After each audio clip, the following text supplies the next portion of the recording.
Hello dear students, welcome back. तो जैसा कि हम लोग करंट इलेक्ट्रिसिटी पढ़ रहे थे, तो उस करंट इलेक्ट्रिसिटी में फर्स्ट पोर्शन में हम लोगों ने करंट और रेजिस्टेंस के बारे में पढ़ा था। ठीक है, करंट थी, करंट डेंसिटी थी, ड्रिफ्ट वेलोसिटी थी, और रेजिस्टेंस थी, रेजिस्टिविटी और कंडक्टिविटी के बारे में जाना था। कॉम्बिनेशन ऑफ रेजिस्टेंस देखा था, उसमें पोटेंशियल और करंट का डिस्ट्रीब्यूशन देखा था। नेक्स्ट पोर्शन में जो हम लोग पढ़ेंगे पार्ट सेकंड में, इसमें हम लोग जानेंगे सेल, उसका EMF, potential difference between the terminals of the cells. ठीक है, कॉम्बिनेशन ऑफ बैटरी, जो सेल का कॉम्बिनेशन रहेगा सीरीज और पैरेलल। ठीक, और फिर measuring instruments and Kirchhoff's law. ठीक, इतनी बातें हम लोगों को पढ़नी हैं। तो इसमें जो हम लोग पहले देखते हैं, बात आता है सेल। तो सेल में हम लोग पढ़ेंगे ईएमएफ, तो उसका आता है इलेक्ट्रोमोटिव फोर्स। इलेक्ट्रोमोटिव फोर्स मतलब ईएमएफ, ई से डिनोट कर रहे हैं हम इसको। क्या मतलब होता है इसका? जैसे मान लो कोई भी सेल को कंसीडर करें हम, जैसे मान लीजिए ये सेल है, इलेक्ट्रोकेमिकल सेल है कोई, ठीक है, ये इसका एनोड है, एनोड हाई पोटेंशियल पर रहता है, और ये कैथोड है, ये लो पोटेंशियल पर माइनस है। ठीक है, एनोड और ये है कैथोड। यहाँ अगर कोई वायर कनेक्ट कर रखा है, करंट फ्लो होती है हाई पोटेंशियल से लो पोटेंशियल की तरफ। किसकी वजह से? चार्ज की वजह से। ठीक, अब यहाँ पर कोई इलेक्ट्रो, तो ये क्या होता है, ईएमएफ क्या होता है? It is work done by the cell to maintain the flow of charge in the complete circuit. Complete circuit मतलब क्या हुआ? सेल के बाहर भी और सेल के अंदर भी। तो सेल के अंदर कहाँ से जाएगा? निगेटिव से पॉजिटिव की तरफ, और सेल के बाहर किधर जाएगा? पॉजिटिव से निगेटिव की तरफ। मतलब बाहर जा रहा है हाई पोटेंशियल से लो पोटेंशियल की तरफ, और अंदर कहाँ जा रहा है? लो पोटेंशियल से हाई पोटेंशियल की तरफ। It is work done by the cell to maintain the flow of charge in the complete circuit outside the cell as well as inside the cell। इसी क्या बोलेंगे हम? EMF बोलेंगे। अच्छा, ठीक है। फिर बात आती है भाई पोटेंशियल डिफरेंस क्या होता है? पोटेंशियल या इसी बोलते हैं टर्मिनल ड्रॉप। ठीक है, पोटेंशियल डिफरेंस तो हम लोग इसके पहले देख चुके हैं, ओम्स लॉ में V = IR रहता है, तो यहाँ बोलते हैं हम टर्मिनल ड्रॉप। टर्मिनल ड्रॉप, इसको V। तो इस सेल के दोनों टर्मिनल के अक्रॉस जो पोटेंशियल ड्रॉप होगा आउटसाइड द सेल, उसे क्या बोलेंगे हम? टर्मिनल ड्रॉप कहेंगे। तो अगर करंट I फ्लो हो रही तो V = हो जाता I × R। ठीक है, फिर बात आएगी इंटरनल ड्रॉप की। इंटरनल ड्रॉप, इंटरनल ड्रॉप को X से रखा। इंटरनल ड्रॉप क्या है? जो सेल के अंदर जो पोटेंशियल ड्रॉप होगा उसे बोलेंगे इंटरनल ड्रॉप। तो ये रहा I × R। ये जो स्मॉल r है, ये है internal resistance of the cell. क्या है ये? Internal resistance of the cell. Internal resistance of the cell. अब ये क्या होता है, थोड़ा इसके बारे में जान लेते हैं। जैसे हम लोगों ने रेजिस्टेंस पढ़ा था, मतलब एक्सटर्नल रेजिस्टेंस क्या करता था? ये करंट के फ्लो में जो अपोज करने की टेंडेंसी होती थी किसी वायर की, उसे क्या बोलते थे? रेजिस्टेंस। इंटरनल सेल मतलब सेल के अंदर जो है चार्ज के फ्लो को जो अपोज करेगा उसे क्या बोलेंगे? Internal resistance. इंटरनल रेजिस्टेंस किस पे ये डिपेंड करेगा? पहली बात देखिए, इलेक्ट्रोलाइट जितने ज़्यादा कंसंट्रेट होगा, है नहीं, जितने ज़्यादा कंसंट्रेट होगा तो चार्ज आयन को मूव करने में उतनी ज़्यादा दिक्कत होगी। कंसंट्रेट मतलब जितना वो गाढ़ा रहेगा जा करके, ठीक है, उतने आसानी से मूव नहीं कर पाएगा। जब आसानी से मूव नहीं कर पाएगा तो इंटरनल रेजिस्टेंस उतना ही ज़्यादा होगा। तो internal resistance will be directly proportional to the concentration of the electrolyte. दूसरा, अगर मान लीजिए इन दोनों इलेक्ट्रोड के बीच की डिस्टेंस बढ़ा देंगे, जब डिस्टेंस बढ़ा देंगे इसको यहाँ से यहाँ तक पहुँचने में बहुत समय लगेगा। जब समय लगेगा उतना ज़्यादा चार्ज नहीं पहुँच पाएगा, तो करंट क्या हो जाएगी? कम हो जाएगी। उस केस में जो internal resistance directly proportional to distance between the electrodes हो जाएगा। तीसरी बात, टेम्परेचर। अगर हम टेम्परेचर को बढ़ाएंगे, टेम्परेचर बढ़ाएंगे तो ये जो आयंस हैं उनकी काइनेटिक एनर्जी क्या होगी? बढ़ जाएगी। काइनेटिक एनर्जी बढ़ जाएगी तो बहुत जल्दी वो यहाँ तक पहुँच जाएगा। तो टेम्परेचर बढ़ाने से इसका रेजिस्टेंस क्या होगा? घट जाएगा। तो रेजिस्टेंस जो रहेगा इन्वर्सली प्रोपोर्शनल क्या होगा? Temperature. And fourth, surface area. अब इस इलेक्ट्रोड का जितने ज़्यादा सरफेस एरिया होगा उतनी ज़्यादा तो आयंस को कैप्चर कर लेगा। ठीक है, जितने ज़्यादा आयंस पहुँच जाएंगे करंट की वैल्यू उतनी ही ज़्यादा हो जाएगी। इसका मतलब रेजिस्टेंस क्या हुआ? घटा जा करके। तो ये रेजिस्टेंस रहा inversely proportional to area of electrodes, मतलब surface area of the electrodes. तो तो 4 फैक्टर पर डिपेंड कर रहा है, 2 के डायरेक्टली प्रोपोर्शनल है, 2 के इन्वर्सली प्रोपोर्शनल है। कंसंट्रेशन और डिस्टेंस बिटवीन द इलेक्ट्रोड के डायरेक्टली प्रोपोर्शनल है, टेम्परेचर और सरफेस एरिया के इन्वर्सली प्रोपोर्शनल है। ठीक है, तो ये बात हो गई इंटरनल रेजिस्टेंस की, इंटरनल ड्रॉप, टर्मिनल ड्रॉप और ईएमएफ ऑफ द सेल। ठीक है, अब इन सबको हम कंबाइन करते हैं, ईएमएफ निकालते हैं, तो कंबाइन करते हैं, देखिए क्या रहेगा जा करके। ठीक है, तो कंबाइन करते हैं, तो कंबाइन करने में क्या पाते हैं भाई, ये देखो ईएमएफ है तो आउटसाइड और इनसाइड दोनों पे आ रहा है ना, ये दोनों मिला कहा जा रहा है। क्या करते हैं, V से दोनों तरफ डिवाइड कर देते हैं, भाई E upon V is equal to V upon V plus X upon V, ये हुआ जा करके E upon V is equal to 1 plus X upon V। तो देखो E upon V minus 1 is equal to ये I इंटू स्मॉल आर और I into capital R, I से I को काट देते हैं, तो I से I को काट दिया। ठीक है, निकालना क्या, इंटरनल रेजिस्टेंस, तो इंटरनल रेजिस्टेंस इक्वल टू आ गया R of capital E upon V minus 1, capital E upon V minus 1। तो कई बार फॉर्मूला लिख रहा था, बताइए कौन सा सही है, तो याद आ जाएगा E अपॉन V माइनस 1। ठीक है, तो ये कंडीशन हो जाकर हमारी किसकी, इंटरनल रेजिस्टेंस निकल गया इस बेसिस पर। तो ये कब, जब सर्किट से करंट हम विड्रॉ कर रहे थे। ठीक है, तो ये कंडीशन है, तो ये पहला हुआ जा करके। नेक्स्ट देखते हैं और इसको थोड़ा मॉडिफाई करते हैं। मॉडिफाई करने का मतलब क्या है ये समझते हैं। यहाँ देखो हमने लिखा E is equal to V plus X, तो देखो E is equal to V plus X क्या है, internal drop I into small are. तो अगर देखो हम potential difference between the terminals of the battery V is equal to निकालना चाहें तो क्या होगा, E minus I into r, ये तो होगा, है कि नहीं।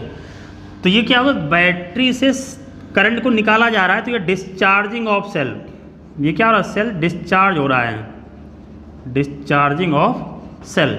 उसके जो पोटेंशियल डिफरेंस होगा इसके ईएमएफ से कम आ रहा है, माइनस हो रहा है ना, मतलब ईएमएफ क्या है, ज़्यादा है।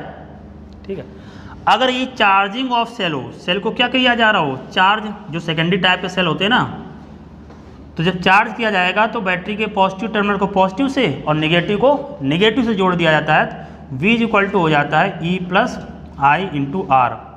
तो उस केस में देखिए क्या हुआ, जो V की वैल्यू है उसके EMF से ज़्यादा। ऑब्वियस बात है, जिस एक्सटर्नल सोर्स से हम उसको चार्ज कर रहे होंगे उसका जो पोटेंशियल है वो उसके EMF से ज़्यादा होना चाहिए, तभी तो उसको सप्लाई कर पाएगा एनर्जी, नहीं तो कहाँ से करेगा। ठीक है, तो ये बात हो गई जा करके। तो चार्जिंग में ये किस में रहा, डिस्चार्जिंग में। तो फॉर्मूला ध्यान रखना है, इसमें डिस्चार्जिंग माइनस है, यहाँ पर क्या है, प्लस है। तो सिंपली यही पूछ दिया जाए, बताइए कौन चार्जिंग और डिस्चार्जिंग का है। तो ये बात हो गई जा करके। ठीक, तो EMF जाना, टर्मिनल ड्रॉप जाना। अब थोड़ा इसमें और हम मॉडिफाई करते हैं, उनको समझते हैं क्या मॉडिफाई करते हैं, देखते हैं।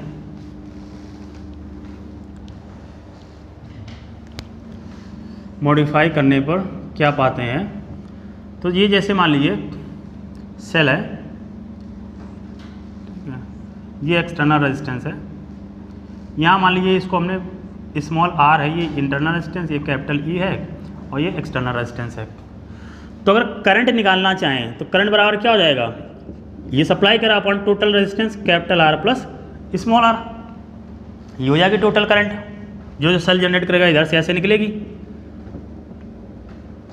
ठीक है, V इक्वल टू क्या निकाला हम लोगों ने, V इक्वल टू निकाला E minus I into r, ये निकाला ना। अच्छा, अब यहाँ पर हम करना क्या चाहते हैं, हम ये चाहते हैं एक बार हम ग्राफ प्लॉट करते हैं V और I के बीच में, एक बार ग्राफ प्लॉट करते हैं V और R के बीच में। ठीक है, तो करते हैं। तो यहाँ पर हम क्या करते हैं कि एक बार हम ग्राफ प्लॉट करते हैं V और I के बीच में। I means current. ठीक है, या उस पर और एक पहले जो कंडीशन समझ लेते हैं। जैसे दो कंडीशन होती हैं, एक रहता है ओपन सर्किट और दूसरे रहती है short circuit. Types of circuit में अगर बात करें तो पहले हम बात करते हैं ओपन सर्किट की। सर्किट ओपन हो, जैसे ये यहाँ पर है, ये ऐसे ब्रेक हो जाए, या पहले ऐसे जैसा बना तो वैसे बनाते हैं। ये सेल है, ये इसका इंटरनल रेजिस्टेंस है, ये एक्सटर्नल रेजिस्टेंस, ये ओपन हो जाए, ठीक है, ये ओपन है यहाँ पर। अब जब ओपन हो गया तो ये तो यहाँ से यहाँ तक तो पहुँच नहीं पाएगी, करंट नहीं पहुँचे, इसका मतलब ये हुआ कि जो इसका एक्सटर्नल रेजिस्टेंस रहा वो इनफाइनाइट हो गया। एक्सटर्नल रेजिस्टेंस इनफाइनाइट मतलब इसमें करंट नहीं फ्लो हो पाएगी, करंट नहीं फ्लो तो आई इज इक्वल टू कितना हो जाएगा, zero. I is equal to zero हो गया तो potential drop V is equal to क्या होता है, आई इंटू आर, तो ये कितना हो गया, जीरो, ठीक है। इसके एक्सटर्नल ड्रॉप ये रहा जा करके एक्सटर्नल ड्रॉप, हालांकि इसको छोड़िए आप, करंट की वैल्यू जैसे जीरो रखते हैं ये रहा जा करके, तो आई इंटू आर तो इनफाइनाइट हो गया ना, वो नहीं गलत कह रहे हैं, तो ये फिर से देख लीजिए, जैसे हमने ये लिख दिया ना Y V is equal to कि I into r, r infinite तो वी इनफाइनाइट, ऐसा नहीं हो सकता ना इनफाइनाइट हो जाए, ये तो नहीं रहेगा।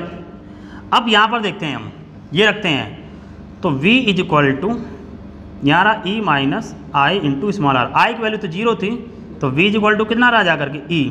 तो ओपन सर्किट में भाई इसके क्रॉस जो पोटेंशियल ड्रॉप आया, अगर मान लो इसको हम ऐसे बना दें, ये ओपन सर्किट है, तो ओपन सर्किट में इन दोनों टर्मिनल के क्रॉस ए और बी के क्रॉस जो पोटेंशियल ड्रॉप आएगा वही हो जाएगा जो इन दोनों सेल के क्रॉस रहेगा, क्या होगा, ईएमएफ। तो ये मैक्सिमम रहा जा करके, क्या रहा जा करके, मैक्सिमम किसके बराबर, ईएमएफ के बराबर, जब क्या है करंट की वैल्यू जीरो है। ये कहा गया ओपन सर्किट हो गया जा करके, वोल्टेज जो पोटेंशियल ड्रॉप आया वो क्या आया, टर्मिनल के क्रॉस मैक्सिमम आया, वो ईएमएफ के बराबर आया। दूसरा होता है शॉर्ट सर्किट,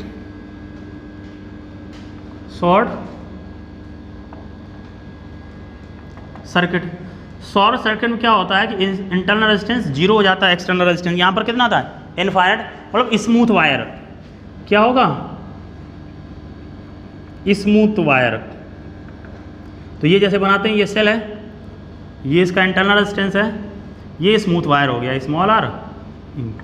तो यहाँ देखो अगर करंट की वैल्यू निकालें, फॉर्मूला रहता था E upon capital R small are, तो यहाँ रहेगा जा करके ई अपॉन कैपिटल आर हो गई, स्मॉल आर बचा जा करके, तो यहाँ जो करंट रही जा करके ये क्या हो गई, मैक्सिमम हो गई जा करके। तो शॉर्ट सर्किट में करंट क्या होती है, मैक्सिमम रहती जा करके, ठीक है, तो ये निकल आएगा, ठीक। तो ये बात हो गई। ओपन सर्किट में क्या है, पोटेंशियल डिफरेंस मैक्सिमम है किसके, ईएमएफ के बराबर। शॉर्ट सर्किट में क्या है, करंट मैक्सिमम है, ई अपॉन आर के बराबर है। तो दो सर्किट हो गए types of circuit, open circuit and short circuit, ठीक है। अब इन पे हम ग्राफ देखते हैं, ठीक है, बनाते हैं ग्राफ को, देखते हैं क्या बनेगा, इनका हम ग्राफ देखते हैं।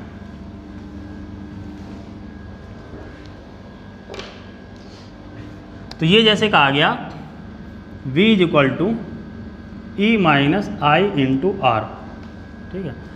हम ग्राफ चाहते हैं पोटेंशियल और करंट के बीच में, तो इसको रख रहे हैं हम y एक्सेस में, ये e रख दिया माइनस, ये r इधर किसको रखेंगे, x पे। कैसा आ रहा है, निगेटिव। तो ये देखो ऐसे है, y is equal to M X, minus में ये प्लस क्या है c, ये हुआ ना e, तो प्लस c रख दे रहे हैं, ये है जाकर। स्लोप कैसा आ रहा है, निगेटिव। x की वैल्यू जीरो रखेंगे, x की वैल्यू मतलब क्या हुआ जा करके, किसको रखा हमने, करंट की वैल्यू जीरो रखी। तो यहाँ पर अगर देखो करंट की वैल्यू जीरो रखें, तो करंट की वैल्यू अगर जीरो रख रहे हैं तो देखो ये करंट की वैल्यू जीरो, तो v बराबर किसके हो जाएगा, e के, ठीक है। तो यहाँ पर देखेंगे उस केस में y इज इक्वल टू आ जाएगा माइनस m, मतलब i की वैल्यू जीरो, मतलब ये हुआ जाकर के x की value zero, y is equal to M X और प्लस यहाँ पर क्या रहेगा e। तो जो y की वैल्यू आ रही कितनी, e के बराबर रही जाकर के, ये फर्स्ट कंडीशन।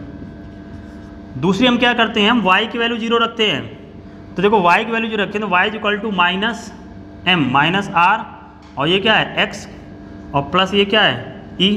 तो इधर जाएगा प्लस का हो जाएगा, x मतलब क्या था, करंट, तो x वैल्यू करंट थी, तो ये प्लस इधर आ गया, प्लस का हो गया, तो i इज इक्वल टू कितना हो जा रहा है, e अपॉन r। तो अगर y की वैल्यू जीरो तो हमें क्या मिल रही, करंट मैक्सिमम मिले, मतलब शॉर्ट सर्किट की कंडीशन हो जा रही है। ये किसकी कंडीशन हो रही है, शॉर्ट सर्किट की, और ये किसकी हो जा रही है, ओपन सर्किट की। तो बनाते हैं, देखिए इसका ग्राफ क्या बना जा करके। तो इसका अगर हम ग्राफ देखें, ग्राफ को प्लॉट करते हैं भाई, क्या हुआ जा करके देखिए। तो ये हमने बनाया y एक्सेस, ये एक्सेस यहाँ पर रखी करंट, और यहाँ पर रखा हमने क्या, पोटेंशियल डिफरेंस। तो i इक्वल टू 0 पर हमें मैक्सिमम मिल रहा है, मैक्सिमम किसके बराबर है, ई के, फिर ऐसे घट रहा है जा करके ये और यहाँ पर जो करंट हमें मिल रही जा करके i इक्वल टू कितनी, ई अपॉन आर है, और यहाँ पर v इक्वल टू किसके है, ई पर। यही तो आया बस। स्लोप यहाँ देखें, स्लोप कैसा आ रहा है, निगेटिव। यहाँ पर थीटा की वैल्यू ग्रेटर दैन 90 है तो ये माइनस m लिखा हुआ है, ठीक है, माइनस m लिखा है, स्लोप कैसा आ रहा है, निगेटिव। तो इस तरीके से ग्राफ रहेगा। क्वेश्चन समझिए, अब इसी में क्वेश्चन बना दें, ठीक है। न्यूमेरिकल जैसे जो आते हैं उनका ऐसे मान लो ये ग्राफ दे रखा है करंट और अप्लाइड पोटेंशियल के। सपोज करिए 2 है, यहाँ पर जो वैल्यू आ रही है वो वोल्ट में आ रही है, यहाँ पर ये 1.5 है, फिर 1 है और ये 0 है, ठीक है। ये ऐसे दे रखा है 1.5 एंड 2। यहाँ पर लिख रखा है, मान लीजिए ये लिख रहा है 0.2, 0.4, 0.6, 0.8 और ये इधर ये मान लेते हो 0.8 है ये, ठीक है। ये ऐसे दे रखा है। देखो करंट की वैल्यू हमने 0 रखी तो वो कह रहा है उसका ईएमएफ बताइए सेल का कितना होगा, सेल का ईएमएफ बताइए। और क्या बताना है हमें, मान लीजिए जा करके कि इसका इंटरनल रेजिस्टेंस बताइए कितना होगा, ठीक है। तो हमने देखा करंट की वैल्यू पर 0 रखते हैं तो करंट की वैल्यू अगर 0 है तो V बराबर किसके होता था, E के, और ये वैल्यू कितनी लिखी है 2 वोल्ट, तो ईएमएफ कितना हो गया 2 वोल्ट। अब फिर हम देखते हैं जब V की वैल्यू 0 होती थी तो ये क्या होता था, मैक्सिमम करंट होती थी, तो ये मैक्सिमम करंट आती थी E अपॉन आर। ये वैल्यू कितनी लिखी है 0.8 और ये वैल्यू लिखी है 2, R की वैल्यू निकाल रहा है तो देखो R इज इक्वल टू कितना आएगा 2 अपॉन 0.4, मतलब ये वैल्यू कितनी आगे देखिए 5 ओम हो गई। तो बस इस तरीके बना रहेगा। अब यहाँ की वैल्यू लिखी 0.8 बराबर क्या है, ये I है, मतलब E अपॉन स्मॉल r हो गया, और ये 0 रख दिया क्या मतलब ये में पता चल रहा है। बस सिंपल सी बात है। ग्राफ अगर आपको पता है तो उसको हम जस्टिफाई कर ले जाएंगे, नहीं पता है तो फिर ढूंढते रह जाएंगे क्या होगा, ठीक है। तो ये बात हो गई हमारी इसके ग्राफ की। अच्छा आगे देखते हैं। अब करंट की वैल्यू तो हम लोगों ने देखो निकाल ली, ठीक है। दूसरा ग्राफ देखते हैं। दूसरा ग्राफ क्या है, जैसे करंट की वैल्यू हम लोगों ने निकाली, ये था ईएमएफ अपॉन टोटल रेजिस्टेंस। अब देखो पोटेंशियल डिफरेंस की बात करें तो ये I इंटू आर है, तो V इक्वल टू आई की वैल्यू रखते हैं, कैपिटल R स्मॉल r, इधर क्या है R। अब इस R को नीचे लाते हैं। इस R को नीचे लाने का मतलब है, देखो यहाँ बना रहा हूँ मैं E अपॉन, इसको हम डिवाइड करेंगे, capital R plus small upon क्या करेंगे कैपिटल R। तो देखो V is equal to E upon capital R upon capital R हो गया 1, small r upon capital R, ठीक है ना। क्या मतलब हुआ देखिए, अगर हम देखो R की वैल्यू एक्सटर्नल रेजिस्टेंस कितना हो जाए 0, एक्सटर्नल रेजिस्टेंस 0 हो जाए तो 1.0 तो इनफाइनाइट हो गया, ठीक है। तो ऐसे कोई अगर मान लो एक्सटर्नल रेजिस्टेंस हम 0 करते हैं तो पोटेंशियल कितना हो जाएगा 0। इससे देखिए इस वाले इक्वेशन से अगर एक्सटर्नल रेजिस्टेंस की वैल्यू 0 है तो V इक्वल टू कितना हो जाएगा 0, पहली कंडीशन। दूसरी कंडीशन, अगर मान लीजिए R की वैल्यू कितनी हो जाए इनफाइनाइट, तो R की वैल्यू इनफाइनाइट करते हैं तो capital E upon 1 plus small r upon infinite, 1 upon infinite कितना होता है 0, तो 1 प्लस 0 बराबर किसके हो गया E के। तो अब अगर हम ग्राफ प्लॉट करें अप्लाइड पोटेंशियल डिफरेंस और रेजिस्टेंस के बीच में, ठीक है, तो R इज इक्वल टू 0 पर हमें पोटेंशियल कितना मिल रहा है 0, और R जब एक्सटर्नल रेजिस्टेंस इनफाइनाइट है मतलब वही हो जाता था ना ओपन सर्किट, ओपन सर्किट की कंडीशन में अप्लाइड पोटेंशियल डिफरेंस कितना हो जा रहा है इनफाइनाइट हो जा रहा है, मतलब वो अप्लाइड पोटेंशियल डिफरेंस EMF के बराबर हो जा रहा है। तो यहाँ अगर ग्राफ प्लॉट करें, यहाँ पर हम रख रहे हैं रेजिस्टेंस और यहाँ रख रहे हैं V, तो 0 पर 0 इसका एक्सपोनेंशियली ऐसे ये बढ़ेगा और ये ऐसे हो जाएगा कांस्टेंट। यहाँ पर जो मिलेगा जा करके हमें वो V बराबर कितना मिलेगा जा करके E के, ठीक है। ये कंडीशन रह जा करके, तो ग्राफ इसका V और R के बीच में रह जा करके, ठीक है। तो ध्यान रखेंगे इसको, क्या कैसे ग्राफ आएगा। ये पूछ दिया जाता है कि V और ग्राफ का ग्राफ ऐसे मतलब बना रखा है उन्होंने, यहाँ V दे रखा है, ये R देख कैसे ग्राफ उन्होंने ऐसे बना रखा है, ऐसे बना रखा है, ऐसे बना रखा है और ऐसे बना रखा है। तो ये मान लीजिए 1 है, ये 2 है, ये 3 है, ये 4, तो अपना कौन सा रह जाएगा थर्ड सही रहेगा V और R के बीच में, ठीक है। तो ये कंडीशन होगी जाकर के हमारी V और R के बीच में ग्राफ की, ठीक है। तो ये हो गया, हमने देखा ओपन सर्किट में V किसके बराबर हो जाता R के, मतलब E के EMF के बराबर, कब जब R की वैल्यू कितनी इनफाइनाइट मतलब ओपन सर्किट है ये, ठीक है। तो ये तो हमारा कंडीशन पहुंची जा करके जो हमने निकाला अप्लाइड जो पोटेंशियल डिफरेंस था उनके और इसके बीच जो रिलेशन था, और जो भी इस पर क्वेश्चन रहे जाकर सिंपल से ग्राफिकल बेस्ड उनके बारे में जाना, ठीक है। तो इतनी बात हो गई। अब हमें ये देखना है कि भाई किसी सेल से जो करंट निकल रही है वो पावर मैक्सिमम कब होगी। तो हम देखते हैं मैक्सिमम पावर ट्रांसफ़र थ्योरम। क्या देखेंगे? Maximum power transfer theorem. Maximum power transfer theorem. क्या निकाली? करंट की वैल्यू। करंट की वैल्यू निकाली थी capital E upon capital R small r। Power की बात करें क्या होता है? E square into R, I square into R रहता है। I की वैल्यू रखते हैं, I की वैल्यू रखी तो ये आएगा capital R plus small r का क्या हो जाएगा? Whole square into R। ठीक है, P की वैल्यू तो यहाँ पर हम देखेंगे तो E square upon capital R plus R का ये क्या होगा? Whole square into R। अब वो रेजिस्टेंस देखना जब इसकी पावर क्या हो? मैक्सिमम हो जाए।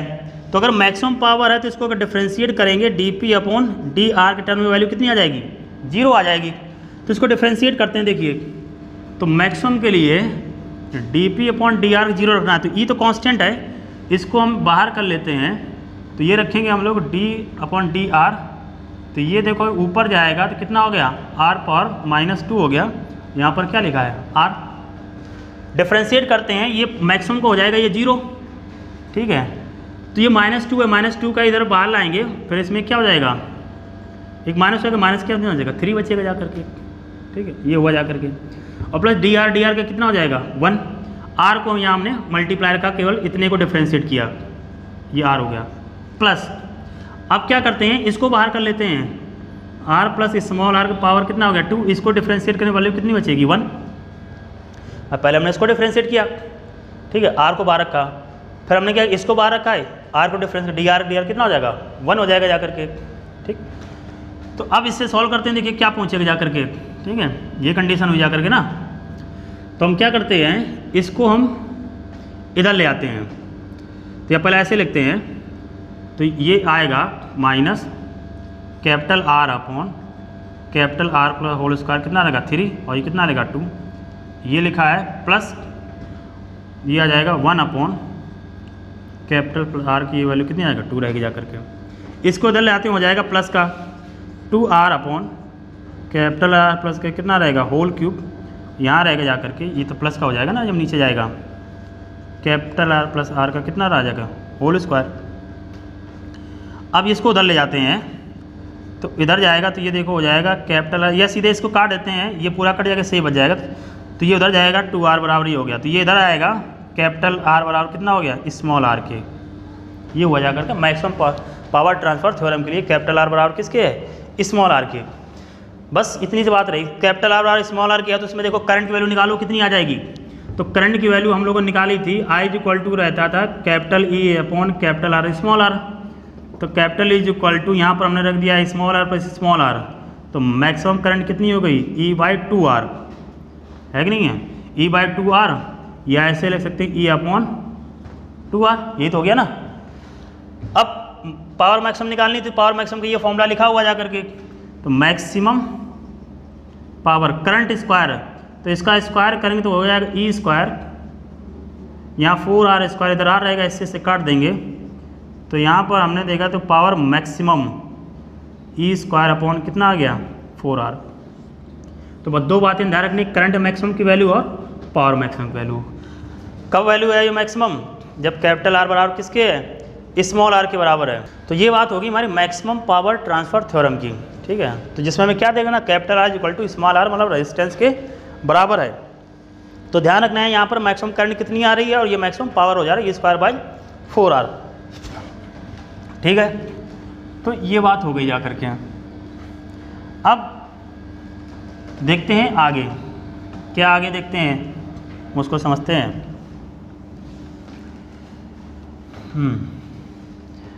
कोई भी जैसे हम क्वेश्चन की अगर बात करें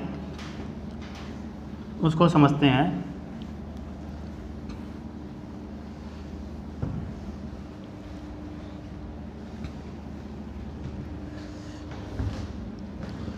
ठीक है, अब जैसे एक न्यूमेरिकल है उसमें कहते हैं एक एक्यूमुलेटर है। एक्यूमुलेटर एक टाइप ऑफ सेल होता है जो रेजिस्टेंस, एक एक्यूमुलेटर जिसका इंटरनल रेजिस्टेंस R दे रखा है, ठीक है, उसको हमने एक्सटर्नल रेजिस्टेंस R1 के क्रॉस अप्लाई किया तो कुछ पावर आई, फिर हमने इसको रेजिस्टेंस R2 के क्रॉस अप्लाई किया तो पावर कितनी आई, 2 आई। अब दोनों के क्रॉस जो पावर लॉस हो रही दोनों क्या है, सेम है, ठीक है। तो स्मॉल r कैपिटल R1 और R2 के बीच रिलेशन बताइए। मतलब ये है कि जैसे ये एक्यूमुलेटर मतलब सेल है, ये R है, ये E है, तो पहले हमने अप्लाई किया किसके क्रॉस, R1 के क्रॉस, ठीक है। फिर क्या है, इसी सेल को अप्लाई किया R2 के क्रॉस। तो अगर दोनों के क्रॉस जो पावर लॉस है वो इक्वल है तो R1 R2 में रिलेशन बताइए। तो बस सिंपल सी बात है, यहाँ पर देखो अगर करंट की वैल्यू निकालेंगे तो E upon R1 plus small r होगा। यहाँ पर अगर करंट की वैल्यू निकालेंगे तो E upon R2 plus small r होगा। अब दोनों का पावर सेम करते हैं, पावर फॉर्मूला का तो I स्क्वायर इंटू R, ठीक। पावर का फॉर्मूला यहाँ पर देखेंगे, यहाँ पर एक बार लिख दे रहा हूँ, ये है I स्क्वायर इंटू R। तो यहाँ I स्क्वायर R1 होगा तो इसका स्क्वायर करेंगे तो E स्क्वायर अपॉन ये रहेगा R1 प्लस R का होल स्क्वायर इंटू R1। यहाँ देखेंगे तो E square upon R2 plus R का होल स्क्वायर इंटू क्या रहेगा, R2, E स्क्वायर से स्क्वायर कट जाएगा, ठीक है। इसको जब हम सिंप्लीफाई करेंगे तो इसको सीधे लिख दे रहे हैं, यहाँ सिंप्लीफाई करने पर small r is equal to आएगा, क्या हो जाएगा, capital R1 into capital R2। बस ये ध्यान रखना है, small r is equal to inter resistance को अंडर रूट R1 R2, ठीक है। तो सिंप्लीफाई कर लेंगे, इतना ज़्यादा हमें करने की जरूरत नहीं है, इसलिए हमने इसको डायरेक्ट कर दिया, small r is equal to under root R1 R2 के बराबर होगा जा करके, ठीक है। दूसरा क्वेश्चन समझते हैं। दूसरा क्वेश्चन क्या है कि मान लीजिए दो आइडेंटिकल सेल हैं, ठीक है, दो आइडेंटिकल सेल हैं, ये यहाँ पर एक्सटर्नल रेजिस्टेंस में जोड़ा गया है R के क्रॉस, आइडेंटिकल E, लेकिन इसका इंटरनल रेजिस्टेंस इसका R1 है, ये E है, और इसका इंटरनल रेजिस्टेंस R2 है, और ये दे रखा है कि R1 is greater than R2। क्या दे रखा है, R1 is greater than R2। तो हमसे कह रहा है कि मान लीजिए अगर किसी एक सेल के अक्रॉस पोटेंशियल ड्रॉप 0 हो, किसी एक सेल के क्रॉस पोटेंशियल ड्रॉप क्या हो, 0 हो, तो हमें इस कैपिटल R, R1 और R2 में रिलेशन बताना है, ठीक है। कंडीशन भाई दो सेल हैं जिनके EMF सेम है लेकिन इंटरनल रेजिस्टेंसेस डिफरेंट हैं, R1 is greater than R2। तो कह रहा किसी एक सेल के क्रॉस अगर पोटेंशियल ड्रॉप 0 हो जाए तो R1 R2 और कैपिटल R में रिलेशन बताओ क्या होगा, ठीक है, करते हैं भाई। तो पोटेंशियल ड्रॉप अगर देखें तो पहले केस में देखें जैसे V1 इज इक्वल टू क्या जाएगा, E माइनस आई इंटू क्या हो जाएगा, R1, और दूसरे के क्रॉस देखेंगे V2 is equal to E minus I into क्या होगा, R2। करंट तो सेम आएगी, है कि नहीं है। अब हमें पता R1 की वैल्यू ज़्यादा है, R1 की वैल्यू जब ज़्यादा है तो पोटेंशियल ड्रॉप इसके क्रॉस ज़्यादा होगा ना, कम आएगा, मतलब ये ज़्यादा ड्रॉप होगा तो वैल्यू क्या आ जाएगी, ये V1 की कम आएगी, और इसकी R2 की वैल्यू कम है तो इसके क्रॉस V2 का ड्रॉप क्या होगा, ज़्यादा, ये V2 वैल्यू ज़्यादा रहेगी, V1 वैल्यू कम रहेगी। तो पोटेंशियल 0 होने के चांसेस किस में है, V1 के होने के चांसेस ज़्यादा है ना, जिसका R1, जिसका इंटरनल रेजिस्टेंस ज़्यादा है। तो हमने क्या किया, पहला सेल का जो EMF 0 हो गया जा करके, तो E माइनस क्या रह जाएगा, I इंटू R1, तो इसको हम लाए इधर I R1 is equal to हो गया E, तो देखो करंट इज इक्वल टू क्या आ गया, E अपॉन R1, ठीक। अब टोटल करंट अगर सर्किट के देखें तो टोटल EMF जोड़ देंगे, ये कितना आ जाएगा, 2E upon total resistance capital R plus R1 plus R2। इस I की वैल्यू रख देते हैं E अपॉन R1, रखी हम लोगों ने, E upon R1 is equal to 2E upon capital R plus R1 plus R2। E से E कट गया, इधर 2 मल्टीप्लाई, इधर मल्टीप्लाई कर देते हैं, तो देखिए क्या रहा जा करके, capital R plus R1 plus R2 is equal to क्या रहा जा करके, 2R1, है कि नहीं, इधर आया। अब बाकी को उधर ले जाते हैं, तो देखो capital R is equal to 2R1 है, तो R1 माइनस होगा, बचेगा R1, और इधर उधर जाएगा, हो जाएगा R2। तो capital R is equal to आ गया R1 माइनस R2। तो यही पूछ दिया जाता है, बताइए किस सेल का EMF 0 होगा, तो जिसका इंटरनल रेजिस्टेंस ज़्यादा होगा उसी का 0 होगा, ठीक है। और इसमें रिलेशन क्या आया, कैपिटल R होगा R1 माइनस R2। अगर मान लीजिए ये अगर ज़्यादा होता तो फिर क्या था, R2 माइनस R1 हो जाता, तो दूसरा वाला 0 हो जाता, ठीक है। तो ये ध्यान रखना है जा करके। तो ये न्यूमेरिकल हो गए जो हम लोगों ने जाना, ठीक। आगे हम देखते हैं ग्रुपिंग ऑफ सेल्स, सेल का combination, grouping of cells, series combination और parallel combination, grouping of cells. ठीक है, आइडेंटिकल सेल लेके चलेंगे हम लोग, grouping of cells, grouping of sales.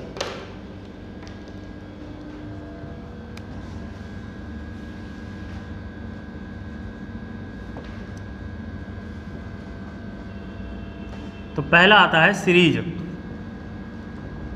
कौन सा आएगा, सीरीज। तो मान लीजिए आइडेंटिकल सेल ये जोड़ दिए जाकर के सीरीज में,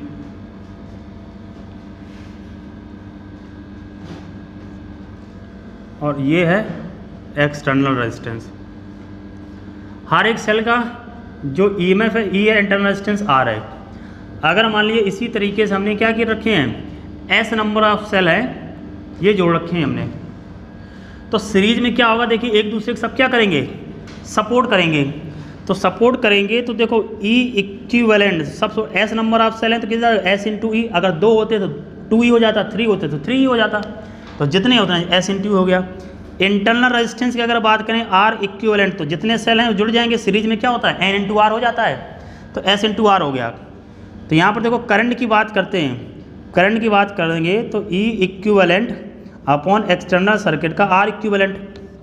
तो यहाँ पर हम देखेंगे ई इक्विवेलेंट है S E upon net resistance of capital R plus S R, ये क्या आ गई, सर्किट की करंट आ गई। अब इसमें 2 कंडीशन है, क्या कंडीशन है, अगर हम ये मान चलें कैपिटल आर की वैल्यू इंटरनल रेजिस्टेंस से ज़्यादा हो जाए, बहुत ज़्यादा हो जाए, तो बहुत ज़्यादा होने पर देखिए क्या होगा, एस ई अपॉन ये ज़्यादा वैल्यू तो कैपिटल आर में जोड़ें तो कैपिटल आर ही बचेगा, तो देखो जो करंट आएगी वो एस टाइम हो जाएगा किसका, कैपिटल ई बाई आर का। ठीक है, अगर मान लीजिए external resistance net internal resistance से ज़्यादा है। अब इसका उल्टा कर देते हैं, अगर मान लीजिए net internal resistance external resistance से क्या हो जाए, ज़्यादा हो जाए नेट इंटरनल रेजिस्टेंस। ठीक, तो सेकंड केस देखते हैं, if net internal resistance is much greater then the external resistance, ये आया net internal resistance is much greater then the external resistance, तो उस केस में एस आर कैपिटल आर पर इस बार कितना हो जाएगा, एस इंटू आर हो जाएगा। तो करंट इज इक्वल टू ये आ जाएगा S E upon S R, तो करंट इज इक्वल टू कितना गए, E by R, E by small are. तो देखिए जब एक्सटर्नल रेजिस्टेंस ज़्यादा था तब करंट ज़्यादा मिल रही है हमें, जब एक्सटर्नल रेजिस्टेंस कम है तो करंट हमें कम मिल रही है। तो अगर आइडेंटिकल सेल हैं, अगर हमें क्या करना, अगर एक्सटर्नल रेजिस्टेंस की वैल्यू ज़्यादा है तो मैक्सिमम करंट के लिए उसको किस में जोड़ेंगे, हम सीरीज में जोड़ देंगे, जिससे हमें करंट क्या मिलेगी, मैक्सिमम मिल जाएगी। तो ये वैल्यू क्या है, मैक्सिमम है, मैक्सिमम करंट।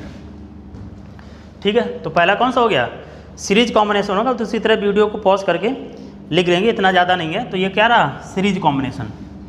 नेक्स्ट देखते हैं हम parallel combination. Parallel combination identical cell हैं, उनको हम पैरेलल में जोड़ देते हैं। ठीक है, तो जोड़ते हैं पैरेलल में आइडेंटिकल सेल्स को। ठीक है, पैरेलल में ऐड कर देते हैं। एक चीज़ पहले सीरीज कॉम्बिनेशन में क्वेश्चन समझ लेते हैं, तब आगे बढ़ते हैं। उसने जैसे ये कहा, सपोज करिए जैसे ये आइडेंटिकल सेल हैं,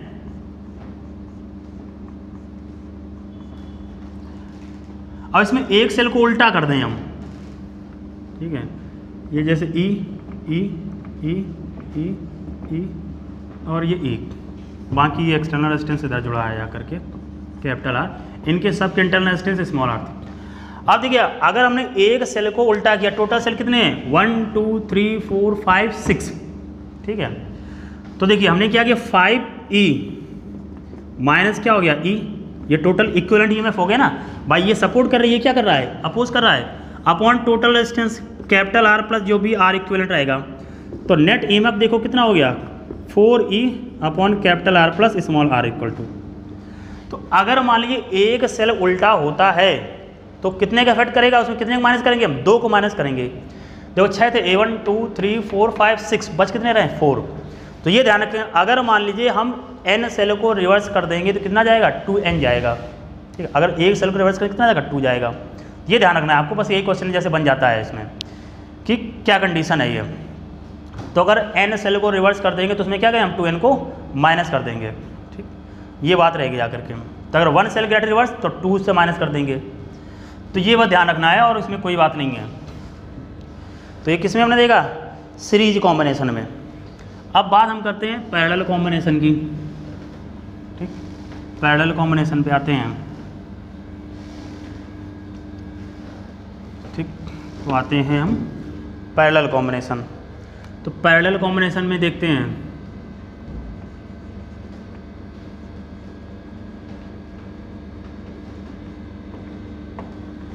तो ये जैसे है सेल, एक ये जोड़ रखा है, ये इसका इंटरनल रेजिस्टेंस है, ये सेल है, ये इंटरनल रेजिस्टेंस है, ये सेल है, ये internal resistance, and so on करते सपोज करिए पी है जोड़ रखे हैं ये सबने, ये है, और इससे क्या जोड़ रखा है, ये है एक्सटर्नल रेजिस्टेंस, ठीक है। कितने हैं, पी हैं। तो हम लोगों ने पढ़ा था कि पैरेलल पोटेंशियल क्या होता था, सेम। तो अगर सभी का इनका ये ई दे रखा है, ये आर दे रखा है, ये ई दे रखा है, आर दे रखा है, ई दे रखा है, आर दे रखा है, ऐसे पी है, ये क्या हो, आर आ जा करके। तो हम लोगों ने पढ़ा अगर पैरेलल में पी नंबर ऑफ रेजिस्टेंस रहता तो आर अपॉन पी हो जाता था, एन आइडेंटिकल होता तो कितना था, आर बाई एन हो जाता था। तो इसको अगर रिप्लेस करें हम, तो एक सेल का जो इक्विवेलेंट पहुंचा जा करके ये तो ई हो गया, और नेट इंटरनल रेजिस्टेंस जो पहुंचा जाकर वो आर अपॉन पी हो गया, और ये एक्सटर्नल रेजिस्टेंस है। क्या पाया हमने कि यहाँ पर जो ई इक्विवेलेंट है वो ई है, और इंटरनल रेजिस्टेंस का जो इक्विवेलेंट है वो आर अपॉन पी है। जितनी भी रोज होंगी, जितने भी ये रहेंगे जाकर रोज, उतने से डिवाइड कर देंगे हम। तो करंट की वैल्यू देखते हैं, तो करंट इज इक्वल टू ये हो गया E upon capital R plus r upon P. ये हमारा जनरल फॉर्मूला बन गया करंट का। अब वही कंडीशन देखते हैं। पहली कंडीशन क्या है कि R is much greater than क्या है, इसके इंटरनल रेजिस्टेंस है। तो उस केस में देखो जो ये वैल्यू हटा देंगे तो सिंपल क्या बचेगा, ई अपॉन कैपिटल आर बचेगा। दूसरा अगर देखते हैं आर की वैल्यू बहुत कम हो जाए आर बाई पी से, तो यहाँ पर हम करंट की वैल्यू देखेंगे ई अपॉन क्या जाएगा, आर अपॉन पी, पी चला जाएगा ऊपर, पी ई अपॉन स्मॉलर। तो ये देखो करंट क्या हो गई, मैक्सिमम। तो अगर नेट इंटरनल रेजिस्टेंस की वैल्यू ज़्यादा है तो करंट मैक्सिमम ऑब्टेन के लिए हम पैरेलल में जोड़ेंगे। अगर नेट इंटरनल रेजिस्टेंस की वैल्यू कम एक्सटर्नल रेजिस्टेंस तो करंट मैक्सिमम लेने के लिए उसको हम सीरीज में जोड़ेंगे, ठीक है। तो ये इसमें पूछ दिया जाता है किसको हम किस कॉम्बिनेशन में रखें, ठीक है। तो बस इतने ध्यान रखना था, ये हमने देखा। अब अगर मान लीजिए दो सेल हैं और वो पैरेलल में जोड़े हैं लेकिन अलग अलग ईएमएफ के हैं, बस ये फॉर्मूला एक लिख लेंगे, ठीक है। दो सेल हैं और वो कैसे हैं, अलग अलग ईएमएफ के हैं, उनको हम पैरेलल में जोड़ रहे हैं। तो मान लीजिए ये है एक सेल, इसका ईएमएफ है E1 और रेजिस्टेंस है R1, ठीक है। ये दूसरा है, इसका ईएमएफ E2 और रेजिस्टेंस क्या है R2, ये है। तो यहाँ से देखो दोनों की करंट क्या होगी, सपोर्ट करेंगे जा करके ये। तो इसका अगर हम ई इक्विवेलेंट निकालेंगे तो ये आता है E1 R2 plus E2 R1 upon ये आता है R1 प्लस R2, और जो R इक्विवेलेंट रहेगा पैरेलल में है तो पैरेलल में क्या हो जाता है R1 R2 upon R1 plus R2, ठीक है। ये ध्यान रखना है, अगर पैरेलल में डिफरेंट सेल्स ऐसे जुड़े हुए हैं तो क्या हो जाएगा E1 R2 plus E2 R1 अपन R1 प्लस R2 हो जाएगा। और पैरेलल में रेजिस्टेंस को हम जानते हैं R1 R2 अपन R1 प्लस R2 हो जाते हैं। अब इसमें ये रहता है अगर मान लीजिए किसी एक को रिवर्स कर दिया जाए, एक को मान लो कोई भी मान लीजिए हमने 2 को रिवर्स कर दिया, तो जिसको रिवर्स करेंगे उसको हम क्या कर देंगे, माइनस कर देंगे, ठीक है। तो यहाँ हम कहें इफ E2 रिवर्स्ड अपोजिट कर दें तो यहाँ पर ये आ जाएगा E1 R2 minus E2 R1 और ये आ जाएगा R1 plus R2। Are equivalent में कोई अंतर नहीं पड़ेगा जा करके, ये वही रहेगा R1 R2 upon R1 plus R2, ठीक है।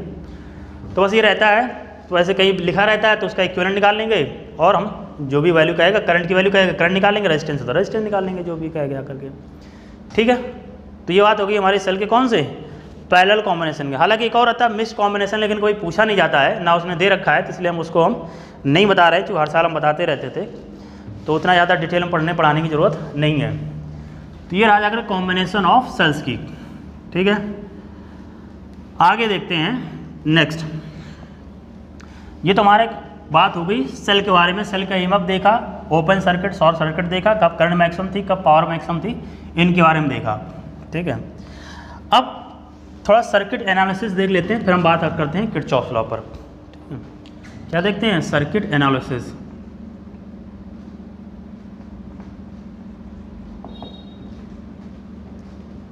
सर्किट एनालिसिस मतलब किसी सर्किट में पोटेंशियल डिफरेंस पूछता है। जैसे एक ही बार बता दे रहे हैं, जैसे ये कोई रेजिस्टेंस है, ये सेल है, ठीक है, ये है मान लीजिए, ये ई है, ये पॉइंट ए है, ये पॉइंट बी है, ये रेजिस्टेंस आर है। हमसे कह रहा है कि इसका V A minus V B बताओ, ठीक है। करंट मान लीजिए ऐसे फ्लो हो रही है, ये करंट। तो देखिए हम क्या करेंगे, जब यहाँ से हम चले, मतलब वी ए से चले, ठीक है, वी ए से चले, ऐसे ही हमारी मेंटल डायरेक्शन ये है, हम अपने को ऐसे एज्यूम कर रखा है। तो इसमें जो भी पोटेंशियल डिफरेंस आएगा उनको समझिए। जैसे इस डायरेक्शन में चल रहे हैं, तो अगर जैसे रेजिस्टेंस पड़ा, रेजिस्टेंस का पोटेंशियल क्या होता है? आई इंटू आर।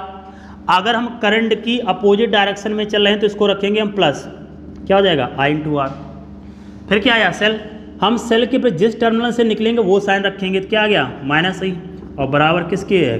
वी बी के, ठीक है। क्या किया हमने? जैसे ए से बी की तरफ चल रहे हैं, तो ए से बी की तरफ चल रहे हैं, तो हमें क्या करना? जैसे यहाँ पे इस पॉइंट का पोटेंशियल रखा वी एक, फिर इधर देखा हमने रेजिस्टेंस आया, रेजिस्टेंस का पोटेंशियल क्या होता है? आई इंटू आर। अगर हम करंट के अपोजिट डायरेक्शन में चल रहे हैं, तो करंट इधर आ रही है, हम अपोजिट डायरेक्शन में चल, तो क्या रखेंगे हम? Plus sign. फिर क्या बचा? सेल। सेल का हमने देखेंगे जिस टर्मिनल से हम निकलेंगे, जब ऐसे चल रहे हैं तो निकलेंगे किससे? हम नेगेटिव टर्मिनल से, तो उसका साइन रखेंगे, बराबर क्या होगा? वी बी आ गया। V A minus V B निकालना था, तो देखिए क्या रखा हम लोग? V A minus V B, तो ई उधर जाएगा प्लस का, ई हो जाएगा माइनस, कितना होगा? आई इंटू आर हो गया। अब उल्टा करके मान देखें हम, सेम कंडीशन है। अब सेम कंडीशन हम क्या करें कि हम रिवर्स चलते हैं। मान लो ऐसे चलें, हम ऐसे चल रहे हैं, तो किधर चले? वी बी से, ठीक है। अब क्या आया? सेल। सेल के किस टर्मिनल से निकलेंगे हम? पॉजिटिव से, तो ये लिख दिया प्लस ई। अब अगर हम करंट की डायरेक्शन में चल रहे हैं रेजिस्टेंस के क्रॉस, तो माइनस साइन रखेंगे, तो ये क्या हो जाएगा? माइनस आई इंटू आर बराबर क्या हो जाएगा? V A. V A minus V B लाना है तो उधर ले जाएंगे, ये आ जाएगा E minus I into r, और ये आ जाएगा V A minus V B. बस हो गया। तो जल्दी ऐसे आते हैं क्वेश्चन, तो उसमें कुछ नहीं करना है आपको, बस इसी तरह रख देना है। सिंपल सा फॉर्मूला है, फॉर्मूले बेस्ड न्यूमेरिकल कराने से कोई फ़ायदा नहीं है, ठीक है। कुछ भी हो, मान लीजिए, चलो कर भी दें, चलो कर देते हैं। मान लीजिए इसकी वैल्यू लिख रखी है 5 वोल्ट और करंट आ रही है 2 एम्पियर, आर की वैल्यू है 1 ओम, ठीक है। तो अब यहाँ से बना ही रखा है हमने, यहाँ से चलिए देखिए, तो वी ए प्लस आर की वैल्यू वो मैंने करंट 2 है, तो 2 प्लस 1, 2 इंटू 1, माइनस का क्या हो जाएगा? 5 बराबर क्या होगा? V B. तो यहाँ पर हमने पाया वी ए प्लस 2 माइनस 5 बराबर वी बी। माइनस का 3 बचा, तो V A minus V B उधर जाएगा, कितना हो जाएगा? 3 हो जाएगा, 3 वोल्ट। और वैसे देखो डिस्चार्ज हो रहा है, डिस्चार्ज हो रहा है, तो जो पोटेंशियल आएगा वो ईएमएफ से कम आएगा। हमारा आंसर क्या आएगा? इससे जितना भी दे रखा है उससे कम आएगा, क्योंकि सेल कैसा हो रहा है? डिस्चार्ज। डिस्चार्ज हो रहा था, वोल्टेज क्या होता था? ईएमएफ से कम आता था, तो कम ही आ रहा है 3 वोल्ट। तो ऐसे सर्किट एनालिसिस रहते हैं, तो उससे आपको किसी का पोटेंशियल डिफरेंस किसी पॉइंट के क्रॉस पता करा लेता है, ठीक है। तो ये रहा जा करके। अब हम नेक्स्ट देखते हैं किरचॉफ्स लॉ। तो किरचॉफ्स लॉ को देखते हैं, ठीक है। किरचॉफ्स लॉ, तो 2 हैं Kirchhoff's law, Kirchhoff's law first and Kirchhoff's law second है। तो किरचॉफ्स लॉ,